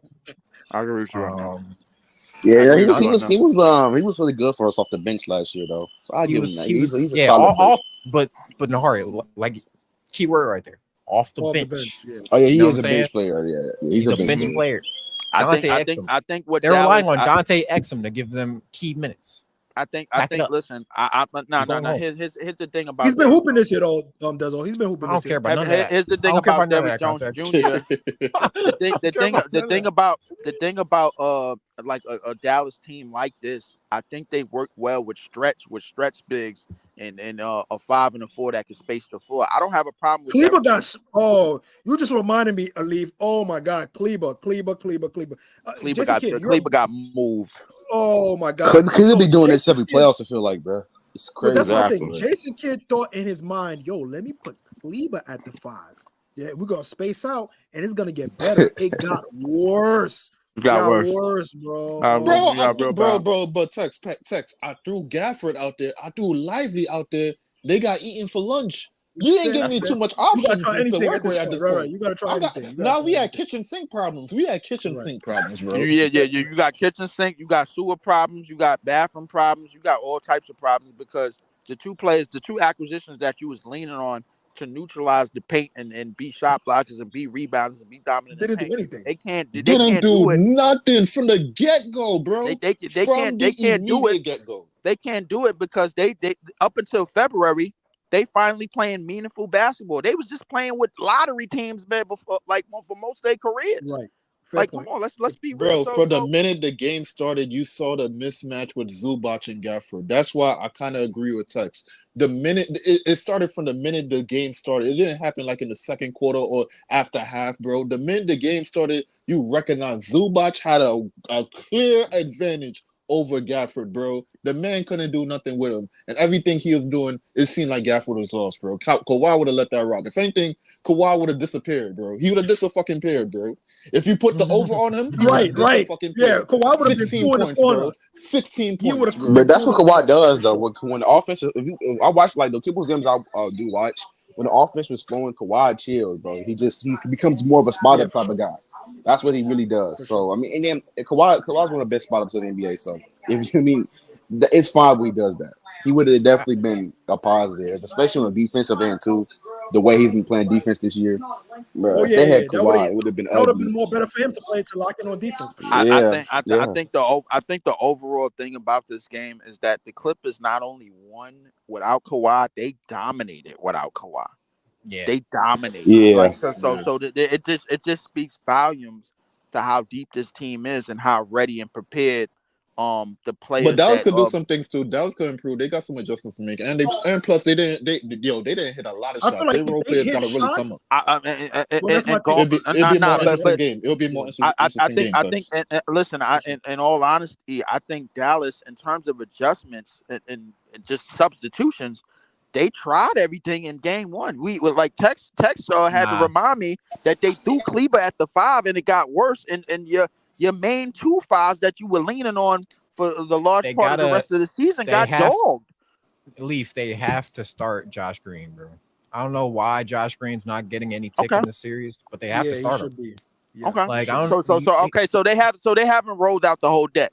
So so Josh Green. No, they got a lot they could do. They got a lot they could get Jaden Hardy. Hold up. What about Hardy, bro? Like, where's Hardy? I was just about he needs Hardy. We all said the same thing. If they want more offense, then Hardy might be an option, but he's never been in this kind of situation. Like he doesn't have any playoff experience, so it might be tough for him. You know, it might be tough for him. Jason Kidd might be a little bit hesitant. Mm-hmm. Yeah. Listen, if it's me, you're gonna have to put as much as you could put out. Luka and Kyrie can't play the whole game. I seen Luka step out for maybe like a few minutes and then come back in, and then it got worse. Yeah, I'm like, yo, bro, like the Clippers dominated without Kawhi. That's scary. They dominated. All right, let's move on. Yeah, let's move on to the hit 6 threes. But let's move on. Let's move on to the last game we'll talk about here, which is the fucking Nuggets, man. Fuck these guys. Fucking Nuggets, man, and the Lakers. Fuck the Lakers. Like, it's fuck both these teams. You know what I'm saying? Nuggets and fries on me. Yeah, because this nigga chowing down. All I gotta say is Darvish can, bro. Darvish can. AD and Jokic had a duel. Pocket man. AD went off for 32, 14, 5 with 4 blocks. Jokic went off for 32, 12, 7 with 2 steals. Both centers played their ass off, you know. Right. Now everybody else on the Lakers, yeah, I don't know. We're gonna have to have an interview about Yeah, that. We need D'Angelo to have a Russell is a debriefing with all the Hey, players for the Lakers. Hey, listen, D'Angelo Russell. Let me talk to you real quick. I don't care how many shots you get in after the game, bro. Make them while the fucking game's on, bro. Make them while you're playing the game, dog. I don't care about these videos. I don't want to see another video of you shooting hoops after the fucking game, bro. I don't want to see these videos. I'm glad. You know what, Dezo? I'm glad you got the D-Lo portion of this equation out of the way. Let's get to the LeBron James thing. 8 points and 5 turnovers in the second half. Listen, I saw LeBron James in the second half that was basically gashed, that was basically winded. The second that Aaron Gordon got back into the game, it's a proven fact, and I think the Warriors proved this back in 2015. It's a proven fact when you got multiple height and athleticism and size to bother LeBron and wear him down and make him run up and down the floor the entire game. You could definitely get the best of him. 8 points and 5 turnovers in the second half, bro. That ain't getting it. That ain't gonna get it. Now I know D'Lo shot 6 for 20, and I know Austin Reeves was basically put in a deep fryer because he was getting 1-on-1s with Jamal Murray, and you basically had to account for whatchamacallit not being there because they brought him out of the paint with Joker, and once Aaron Gordon got in the paint, now the game plan that they had defensively made sense. They had LeBron on MPJ, they had AD on Aaron Gordon, and they had Rui on Joker on the perimeter. The problem with that is that the Nuggets run a lot of off-ball action. They run a lot of off-ball action. Now, me and Easy was talking about Rui needs some more shots. Rui need a little bit more than 5 shots. Listen, D'Lo can't be shooting 20 shots, and this dude got 4 or 5 shots. That can't happen. Rui, I think Rui could get to his shot. He's a pretty good shooter. He can space the floor. He can attack, man. I think he could do a lot more. You need as much pressure put on the front court of the Denver Nuggets as possible. But the thing is, like, because you don't need LeBron James to be winded in the third quarter. And he was winded because you seen it when they start settling for threes. They wasn't driving to the paint anymore. They wasn't getting to the basket. And this proves when you have a physical front court like the Nuggets have, when you have that height and that athleticism, you could like for an entire 48 minutes, bro, you could neutralize a 39-year-old LeBron James. You could move him away from the paint as the game is going along. AD had a great game, but I don't expect this shit to be duplicated because we already know AD, bro. When it comes to consistency, that's not right, gonna get it. Right. So This is a game that you're probably only going to get 2 more times out of him. You know. Exactly. So somebody in this game tonight needs to come up. All eyes points to D'Lo. D'Lo, I thought he got a lot of good looks. He just was missing. That's all it was, bro. Like, and basically he was just missing. Like, I think if D'Lo gets those looks again, he could get something. Why? I don't know why I'm bringing up game plans for the Lakers to win. I need the Lakers and the Phoenix Suns to be swept. That's what I need, bro. They don't belong on television. They don't belong to share the screen. They don't belong to share no playoff court with anybody. Get them out of here. It's just that. One thing I saw in the takeaway I saw in the game, when the Lakers were, because here's the thing with the Nuggets, right? The Nuggets are always going to get into their actions. They're always going to get into their sets. You're not going to slow their offense down necessarily. So what you have to do is you have to attack their defense. You got to attack Murray. You got to attack Jokic.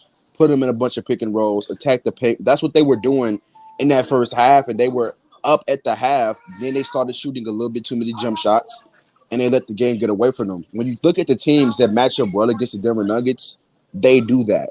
You look at a team like the Timberwolves, they attack. You look at a team like the Bucks, they attack. You have to attack them if you want to be able to beat them. So they're going to have to be aggressive the entire game, not just one half. The entire game, they're going to have to be looking for opportunities to score at the rim and put in pick and roll opportunities and stuff like that all game long. I think you got to double Jokic before he even gets the ball. What? Double Jokic? I don't know if you do that though. Wait, what? Bruh. You said that. Wait, Bruh. right, you gotta explain. You gotta explain this. So what the Nuggets do, right? They run that pick and roll with him and Jamal Murray, and then once both guys go to Jamal Murray, which some dumbass reason they do that. Once he gets that pass off to Nikola Jokic, the play's over. Because either Nikola Jokic is going to hit the floater or pass it to Aaron Gordon for the lob, right? Yep. So in that pick and roll, AD, don't even worry about Jamal. Let Jamal Nikola, get a free shot, bro. If Jamal beats us, he beats us, bro. Yeah, you gotta let somebody. Wait. Hold up.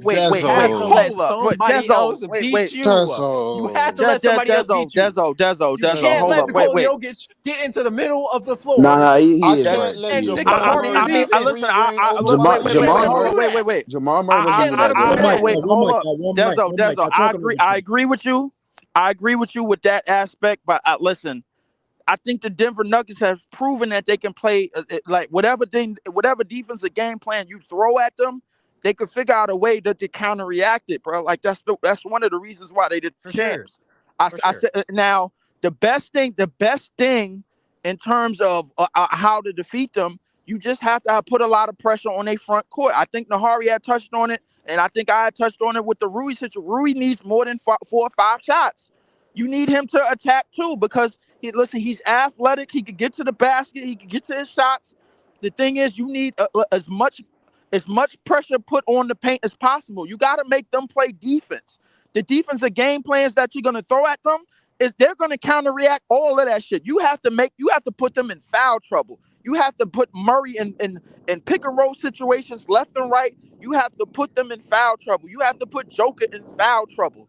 You have to get them out there, bro. Like you have to force them to defend, force them to commit on the defensive end, bro. Like I'm telling you, because if you could do that, bro, then you got a good solid chance of beating them. But you have to continue to attack them.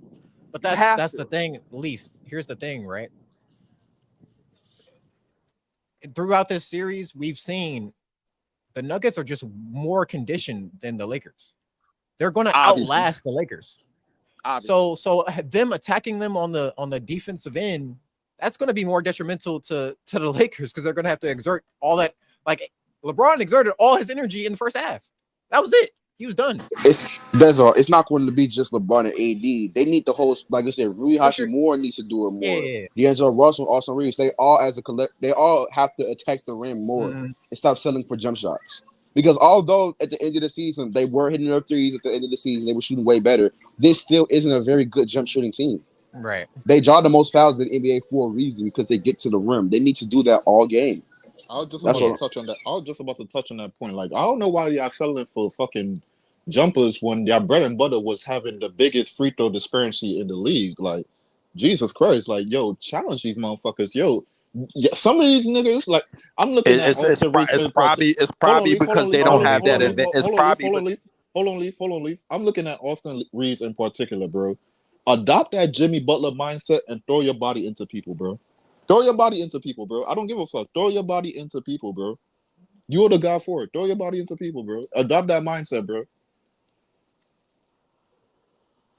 I think this Denver team is a lot more physical than a lot of people give them credit for, bro. But because if the Lakers of all teams is not attacking them constantly, then this has to be a reason why. It has to be a reason why. Because listen, in Dezo talking about them being more conditioned, that means athletically and physically that they are miles and miles ahead of what the Lakers are bringing physically.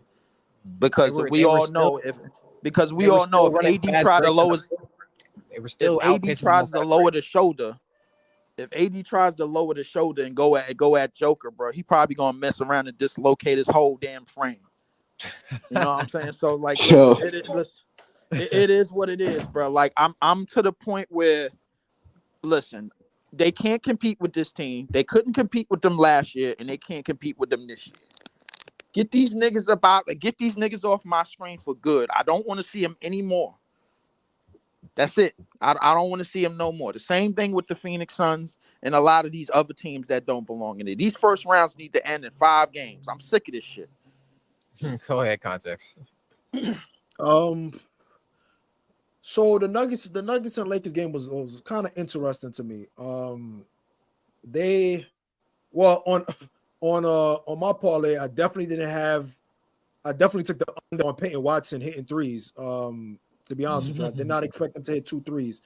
I think the Lakers wasn't expecting him to hit 2 threes. I think that really kind of changed for me. That kind of made me look at put my eye up. I said, I think the Lakers are going to lose. And this is in the first quarter. This is the first couple of possessions in the game. And then I saw LeBron go crazy in the first quarter. And I thought to myself, and I said, yeah, the Lakers are going to lose because he's going to gas himself out. Anytime you see, and this has been LeBron's career like that, since he's gotten older, every time he has a great scoring first half, 9 times out of 10, that second half is very, very shaky. It turns to a lot of what we see this time: turnovers, lack of points, lack of aggression. Start taking sidestep threes. I saw D'Lo take a sidestep 3. They pretty much gave up in the third quarter offensively, in my opinion, in terms of executing properly. Right. The one of the things that I didn't like was I didn't like Rui on Jokic. I thought Darvin Ham was a bozo. Now, I understand why he did it. I get the why. And this goes to the point I was making from before. The fact that the Lakers didn't re-sign D'Lo, knowing that you're going to face, I said not D'Lo, Dwight Howard. You didn't sign Dwight Howard knowing that you're going to run into Jokic over and over and over and over and over again. You already got Anthony Davis, who's not that big. You then double down and said, we're going to get Christian Wood, who's even frailer than him. So you went extra frail, and then you get Rui. Shout out to Rui. He's a great scorer. And I agree with Leave. They should get him way more touches. But he's too small for Jokic. He can't body him up the way that they think that he could body him up. I would rather, to be honest with you, Rui on Aaron Gordon. I'd rather Rui on Aaron Gordon, and I'm living with AD. On Jokic. It is what it is. Because there's the reason why I say that. Aaron Gordon, Rui Hachimura, I'm not saying he's as athletic as Rui, but they're about the same frame. So Aaron Gordon is not going to duck down and put him in the post. That's not going to happen. He's not going to duck down and put him in the post. He may jump over him, or catching lobs and stuff like that. But in terms of the physicality, I don't think he's going to out-physical Rui that much because they're kind of built in the same in the same body frame, right? So I feel like Darvin Ham did a disservice to that whole team by putting LeBron at the 5. I never want to see LeBron at the 5. The two things I don't want to see in these two series, that was disgusting. I can't lie. What's he doing? We already know this is all he does, bro. This is all he does. Pocket man. Yeah, that's him, bro. Stays his hand in his pockets, bro. Darvin scam, yo, it's insane. So Darvin Ham did a disservice. On top of that, too, Cam Reddish is like, yo, at this point, Cam Reddish, you turned into Jared Vanderbilt at this point. You are like unplayable. Bro, yo, I had to, not to cut you off a text, but Cam Reddish was one of the most gifted offensive players coming out of his draft, right? Right. Like I'm like, yo, bro, what the hell? He literally just turned into Vanderbilt. Yeah, I thought he was gonna be like a Paul George type kind of player. That he gave me like Paul George kind of vibes, but yeah, he just can't. On his way. Like I'm thinking, listen, pretty good shooter, bro. Like he put it on the floor, get to the basket, drive. Like I'm like, what in the hell happened to Cam Reddish? Yeah, you got to remember that's all confidence because he's bouncing around. He's not getting. He bounced around in Atlanta. He wasn't getting that much minutes. When he did get some minutes, he showed some flashes, but the defense was a little bit shaky. So they was like, yo, we need him to get in the lab with when it comes to the defense. So he's been so much in and out of the lineup and transferring from team to team and not finding a place. Same thing, because remember, Malik Monk was on his way. out 2 in the league, you know what I'm saying? Was able to revive himself on the Lakers, and then now look at what he's doing right now. So it's a lot about confidence, the organization placing confidence in you getting the minutes, right? And then on top of that, too, the confidence that you have in yourself. It just looks like Cam Reddish is not confident in his game, but that's neither here or there. Another thing, D'Lo, bro, D'Lo. I'm not even mad at you missing the shots. You just was making some plays where it was like, yo, it's like you playing brain dead, bro. You was like turnovers. You did a bounce pass on to the wing that was out of bounds or was a turnover. Like it just looks like you had no idea what was going on. You started getting flashbacks. You thought Bruce Brown was gonna come off the bench all of a sudden. Bruce Brown wasn't even there, bro. What are you so nervous about? Bruce Brown was not even there. I'm not gonna lie, bro. Like I don't know what they were scared of, bro. Like the guard, like ghosts. He's seeing ghosts, bro. He's seeing the ghost of Bruce Brown, bro. To continue more, the guards on this team need to be more effective offensively. The more pressure that you put on Jamal Murray and Joker on the defensive end, bro. Like I'm telling you, you have to attack them. You have to make them. You have to make them play defense. It shouldn't be LeBron being aggressive in the first quarter and second quarter, but it shouldn't be that. It should be the guards being aggressive, and LeBron, like we all know, LeBron is going to find his spots whenever he needs to. But the establishment should have been first. I agree. Rui should have definitely been emphasized because he was definitely creating some mismatches, and he's for the lack of a better term, a 3-level scorer. He could get to the rim, he could post up a little bit, got a little jump shot, he could do a little bit of everything, right? And Darvin Ham, you got out coached. You like I'm not even expecting you to do a good coaching job. I'm not even expecting that, but at least make the correct substitute packages. If I see LeBron at the 5 again, I'm never watching this series again. If I see LeBron at the 5, I'm not watching the series again. Darvin Ham, I'm not gonna lie, his job is on the line, bro. If he continues his terrorism, on the line. It should have. But if he continues this terrorism, bro, he gotta go, bro. He's so. I think LeBron. The thing is, LeBron in this series, bro, like he can't hide anywhere but everybody on Denver is on attack. Everybody on Denver can score and put the ball on the floor and do a little bit of more on the offensive end. So the thing about LeBron, I think the best. But I think if Watson's in the corner, I'm cool with Watson being in the corner. You see what I'm saying, Lee? If Watson's in the corner, I'm gonna let you know. Watson's going to shoot. I'm gonna let you know one thing about Jeff Green. If he pulls a Jeff Green, then I'm gonna let you know one thing about the Denver Nuggets. If you leave them open for corner threes, they will kill you. In the corner for the corner three, they have been the best corner three shooting team for the last 5 years. That's facts. If you leave them corner threes open, they will kill you.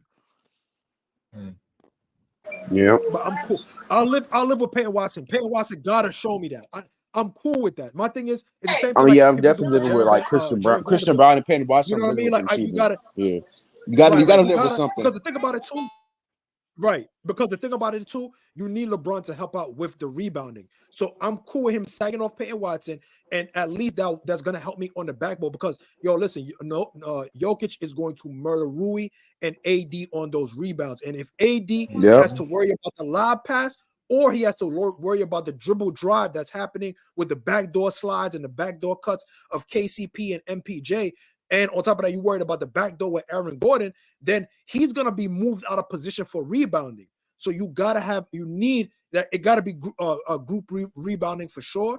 And to be fair, again, Austin Reeves and D'Lo, they got to find their grooves. My thing is, you don't need to set up a lot of offense for them because I think they're able to get their own offense by themselves. So you think you kind of need to kind of give more sets to Rui because he's a little bit less on the ball. He doesn't have that much ball handling. So I think Austin Reeves needs to be aggressive. If you have Christian Brown on you, take him to the rack. D'Lo, if you got Jamal Murray, pick and roll, take him to the rack. Do not settle for these little mid-range stop jump shots. Stop doing that. Be aggressive, and you guys could get. The referees are going to be on your side if you attack. Just attack. Stop being scary and attack the offense. You know what I mean? Like I agree with that. But Darvin Ham, bro, you're gonna get out coached. I'm not even worried about you, bro. Just don't do it, bro. You're gonna get out coached. It is what it is. Listen, man. Yeah. So The only time I ever seen that we had out coach a coach was that Warrior series, and that was crazy. Steve Kerr was just on some terrorism, but Darvin Ham is he's just not that good of a coach, man. Yeah. Darvin Hamas. No, I don't know, man. And then he went out. He talks, I didn't use all my adjustments in game one. Like, bro, you don't go in public and say that, bro. You don't say that in public, bro. That's crazy. Like, what are you doing? I agree right there. You don't say that out loud, bro. Don't say that shit out loud, bro. listen, man, it's gonna be interesting, man. You know, the playoffs. We got some more games coming on tonight with the Magic Cleveland game. We got That's gonna be a snooze fest. I ain't going on. yeah, for sure. We got Knicks 76ers again tonight as well, and then we got Lakers Nuggets again tonight. So we'll see what happens tonight. That was the playoffs, man. One bright spot about the Lakers, man. They may have a chance with Christian Wood coming back. You know what I'm saying? Yes, that's gonna be huge. I'm not gonna lie. May have a chance. You know. I'm saying that can, you know what I'm saying, take Jokic off the dribble a little bit, put pressure on him, space the floor. I'm being super serious. Christian Wood's gonna be a big helper. They might even have that nigga starting. I mean, Darvin Ham's not even going to play him, to be honest with you. Yeah. Oh yeah, he's just coming back from injury. He's not getting no PT. Yeah, he's not gonna get any time. But yeah, that's gonna do it here for No Snooze Button. Appreciate everybody for hopping on. Ari, appreciate you. I want to talk a little bit about. Can I talk a little bit about that Pacers Bucks? Oh game? you wanted to get into the Giannis. Oh yeah, I ain't gonna yet. I'm not even talking about Giannis because y'all know what he is. Niggas him. Bro, if Giannis does come back in this series, the Pacers get swept, bro. I saw Dave cook these niggas, like go crazy in the first half. With the Pacers are so horrible defensively. They are just so low IQ defensively. They got no perimeter defense. They got no. Miles Turner is not. I've been trying to tell niggas Miles Turner could not guard the rim like that. He's a good shot blocker, not really a great rim protector. They trapped Dame. They were trapping Dame the entire second half, and he was just getting open looks for everybody. Chris Middleton was getting his shots. Bobby Portis was getting his shots. Brook Lopez was getting that role every single time they trapped Dame. They don't know what they're doing defensively. If Giannis comes back in this series, this is over in 4 games. People always overreact in the regular season. Knowing we've seen teams dominate teams in the regular season, when it comes playoff time, the lack of playoff experience shows, the lack of defense shows. The Pacers are not that good of a team, being honest with y'all. But shout out to Pascal. He was carrying them. It's Tyrese Halliburton. Patrick Beverly was locking you down, bro. You got to do better. He's on I always keep saying this. I think the next level, the next evolution of Tyrese is going to be in that half court, get into the mid-range counters. You know what I mean? Like, and to be fair, like Tyrese don't really got a mid-range like he that. don't. You know what I mean? He like, don't. It's really just a lot of driving floaters. You know what I'm saying? And so I think he's gonna need to. I think that's gonna happen with experience, right? Learning the tricks of the trade, developing his ball handling. His shot right? is so wonky, because like to me, he can't really he get it off in the mid range, though. Yeah, that's what I'm saying. He can't really work in the mirrors because of the shot. His And also, shot his is so his playmaking is just not as good as a lot of people think. He's a fantastic passer, amazing passer, but his playmaking is not. He's a good playmaker. He can create plays, right? He's not John Stockton, but like it's not. I don't think it's enough to really expose this Bucks defense at the perimeter. I don't really think it's enough. I disagree. I'm gonna tell you why I disagree. Real quick. The reason why I disagree in terms of the playmaking thing, I think, is because he doesn't have. I think if you give him a roller, I think he will be able to manipulate defenses way better. I think the fact that that's true. You know what I mean? I think the fact that they play 5 out and you don't really have a lot of rollers, you have more so back cutters, things like that. And to be fair, their back cutters aren't even like strong back cutters. Like the back cutters is technically like Obi Toppin, who kind of stays out in the 3-point line way more than he should. You see what I'm saying? Yeah, I see what you're saying. Is that my camera that's bugging out? Yeah, your camera bugged out for a second, bro. You turned into fucking what you call it, bro. I think you spit on the camera. That's all. That was like a horror movie right there, bro. I ain't gonna lie. It was. What was that? Oh nah. That nigga. I'm like, well, that was crazy. that nigga Dave was that first half was some of the greatest. Like that first half was. Woof. Yeah, that first I half was mean, great. it was ridiculous. I ain't gonna lie, like that's the best I ever seen Dame in a half in a while, or have basketball in a minute. So And I'm to be glad fair, he was they should have trapped him from earlier. They should have trapped him from earlier. Yeah, they definitely should have trapped earlier. But even if they was to trap, the Bucks would have still blew him out. They would have still blown him out. I don't know. I don't know. You know what? You know why? To be fair, this is why I say that, because you would have forced them to like somebody would have killed you, and it's cool. The thing about it is, I think when they decided to start trapping, now the defense didn't have a game plan. The adjustment made it even worse. You know what I mean? It added on to the fact that they don't have good defense. Because there was a point when they tried to trap him, they both left Dame. I forgot who it was. I think it was Neesmith and Halliburton. They both, I think they did a guard screen and they left Dame wide open. I said, "Oh my God, bro, unbelievable, bro! It's real, man. It's real." Yeah, their defense. I don't know why people thought but their defense is like one of the worst defenses in the NBA for a reason. They're just not good. They're just not good defensively. So, anything else you wanted to talk about, Nari? No, that's really it. I wanted to talk about that Bucks Pacers because that Bucks Pacers game was a great game, and obviously the West games were very interesting. That was it. All right, it was for good sure, weekend man. of hoops, super good. Good weekend. We gonna have we'll be back here. We'll be back here on Monday. Oh, and also shout out to Ryan Garcia too. Or not Monday, Friday, I should say. Yeah, Ryan Garcia. Listen, if you are a loved one suffering from alcoholism or any kind of isms, let me not say any kind of isms, because that's kind of it's a lot of isms. But if you're trying to get sober, if you are a loved one trying to get sober and stay sober, I got the perfect guy for you, man. Let me let Kelly talk to you. Hey, it's Kelly here, former crack addict, recovery coach, and Life Beyond Sobriety. That is my private online community for people in addiction recovery who want to set big goals now that they're sober and make those goals happen. We learn strategies in weekly live coaching sessions to make those things come true. Go to lifebeyondsobriety.com and check it out 2 weeks for free.